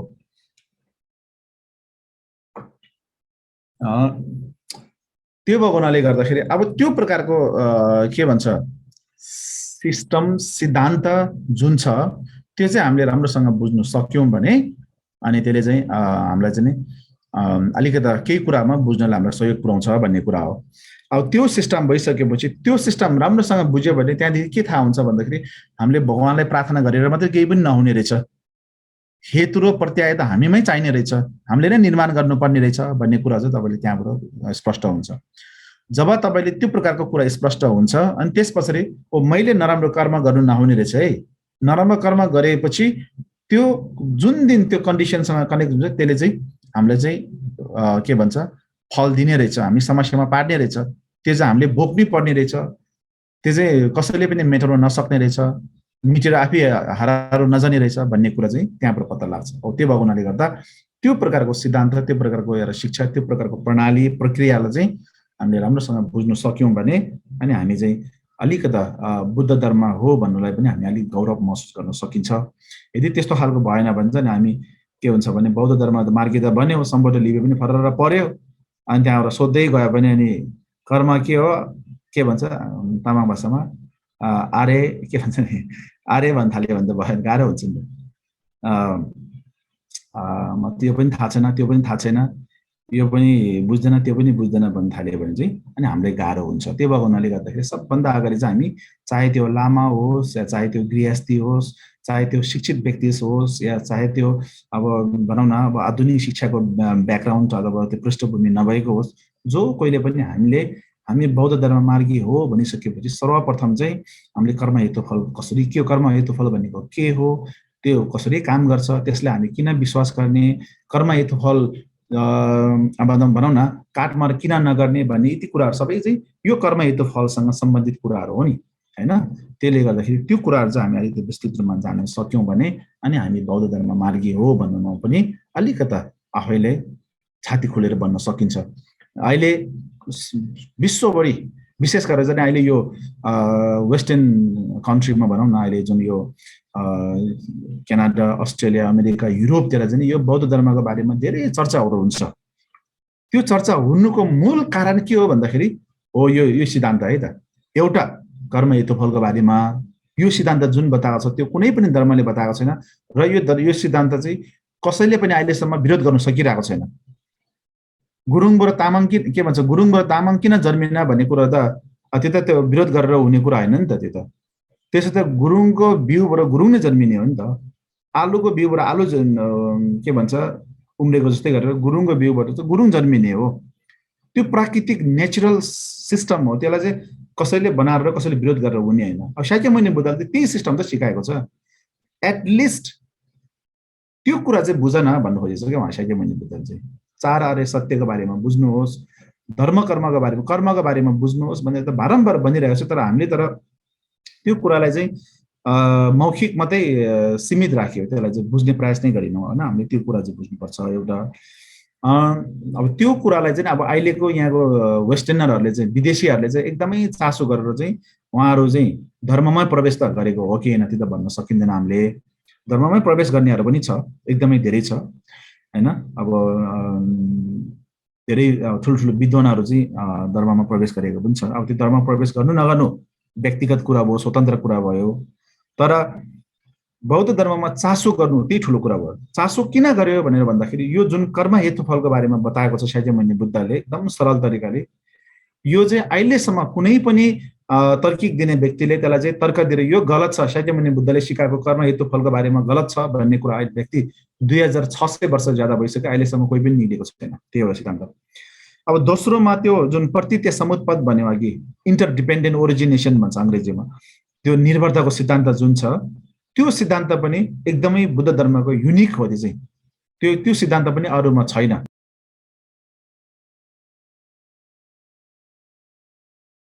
म्युट भइसक्यो त्यही भएले त्यो कुराहरूलाई पनि त्यो कुराहरू के भन्छ बुद्ध धर्मको एउटा युनिक अथवा एउटा विशेषतामा गनिन्छ अनि विशेष गरेर अब शून्यताको बारेमा भन्दै जाँदाखेरि त अब अहिले जुन साइन्टिस्टहरू त्यहाँनिर चाहिँ टाउको दुखिरहेछ शाक्यमुनि बुद्धले 2600 वर्षभन्दा अगाडि न त्यो बेलामा कुनै के भन्छ यो टेलिस्कोप हुनु न त्यो बेलामा कम्प्युटर हुनु न त्यो बेलामा चाहिँ उहाँसँग केही यस्तो के भनौँ न एउटा प्राविधिक हुनु केही प्राविधिकहरू यस्तो खुला केही नहुँदा पनि शाक्यमुनि बुद्धले यस्तो खालको शून्यताको बारेमा कसरी बताउन सक्यो कसरी उहाँले चाहिँ त्यो ज्ञान बोध गर्न सक्यो उहाँले सिकाएको कुरा त अहिले हरेक साइन्टिस्टले चाहिँ खोज्दै जाँदाखेरि त त्यो त शाक्यमुनि बुद्धले 2600 वर्ष अगाडि नै बताएको कुराहरू देखिन्छ भइसकेपछि साइन्टिस्टहरू अहिले यहाँनिर टाउको दुखेर वैज्ञानिकहरू यहाँनिर टाउको दुखेर चाहिँ अहिले अनि दलाई लामासँग वर्षनी यो चाहिँ अब अहिले डिस्कस कन्फरेन्सहरू गरिरहेको अवस्था चाहिँ त्यो दिन हो त्यो भएको हुनाले गर्दा त्यो प्रकारको शिक्षा त हामी त अब भनौँ न कोखमा जन्मिँदाखेरि पनि हामी त्यस्तै ठाउँमा जन्मियौँ नि त हैन शाक्यमुनि बुद्ध जन्मेको ठाउँ गुरु रिम्पोछे पद्मसम्भवले अनि एक जुग नेपालमा बिताएको ठाउँ जस्तै बौद्धको कुरा लेखौँ शेष नारायणको कुरा गुफाको कुराहरू गरौँ यता चाहिँ खोटाङ हालेसीको कुराहरू गरौँ दामानको कुराहरू गरौँ माथि चाहिँ मुस्ताङतिरको कुराहरू गरौँ हरेक ठाउँमा चाहिँ गुरु तेमलको कुराहरू गरौँ हरेक ठाउँमा चाहिँ गुरु रिम्पोछेले चाहिँ पहिले टेकेको अब अहिलेको शाक्यमुनि बुद्ध मात्रै नराखेर योभन्दा अगाडिको जुन बुद्ध कश्यप पनि अनि चाहिँ अब नवबुद्धमा चाहिँ अब शरीर दान दिएको कुराहरू त त्यहाँ अब हामी सबैले सर्वविदितै छ हैन। त्यो सबै कुराहरू पनि नेपालमै भएको हो नि त। हामी त त्यस्तो ठाउँमा जन्म भयो भइसकेपछि अब तपाईले धर्म मान्नु नमान्नु, बौद्ध धर्ममा मान्नु नमान्नु, बौद्ध धर्म मार्गी हुनु नहुनु तपाईको स्वतन्त्रको कुरा हो, व्यक्तिगत कुरा रह्यो। तर शिक्षा त तपाईले सिक्नु पर्यो नि त हैन। नभएदेखि त त्यतिकै चाहिँ बुद्ध धर्म मान्दिन, फलाना धर्म मान्छु अथवा धर्मै मान्दैन भन्नु त त्यो त मूर्खता हुन्छ नि त। थाहा भयो र त्याग्यो भने राम्रो भयो। जस्तै अब ड्रग्स पनि त ड्रग्सले गलत गर्छ है, ड्रग्सको विशेषता छैन त्यसमा चाहिँ ड्रग्स चाहिँ हानि मात्रै पुर्याउँछ भन्ने कुरा थाहा भएर त ड्रग्स त्याग्यो भने त्यसको चाहिँ त्यागेको महत्त्व रह्यो। अब ड्रग्स भनेको नामै सुनेको छैन, ड्रग्स भनेको देखेकै छैन, ड्रग्स भनेको स्वादै लिएको छैन, ड्रग्सको विशेषता के भन्छ त्यसको हानि पुर्याउनेको बारेमा केही थाहा छैन भन्दा त्यो त्याग्ने गर्ने कुरै आएन नि त्यो त। त्यो भएरले एउटा त्याग्नेको विषयमा एउटा उदाहरण मात्रै है, तर उदाहरण लागेन थाहा भएन फेरि त्यस्तो छ। त्यो भएको हुनाले गर्दाखेरि हामी बौद्ध धर्म मार्गी भइसकेपछि यो जति पनि मैले भर्खर टिप्पणीहरू मैले तपाईँहरूलाई छोटा मोटो दियो त्यो चाहिँ तपाईँहरूले जान्ने प्रयास गर्नुहोस्। अनि अरू बाँकी कुरा अनि अर्को क्लासमा भनौँ न, फेरि हामी यसको बारेमा चर्चा गर्ने नै छौँ। अहिले चाहिँ मैले तपाईँहरूको धेरै समय लिए जस्तो लाग्यो, माफ गर्नुहोला।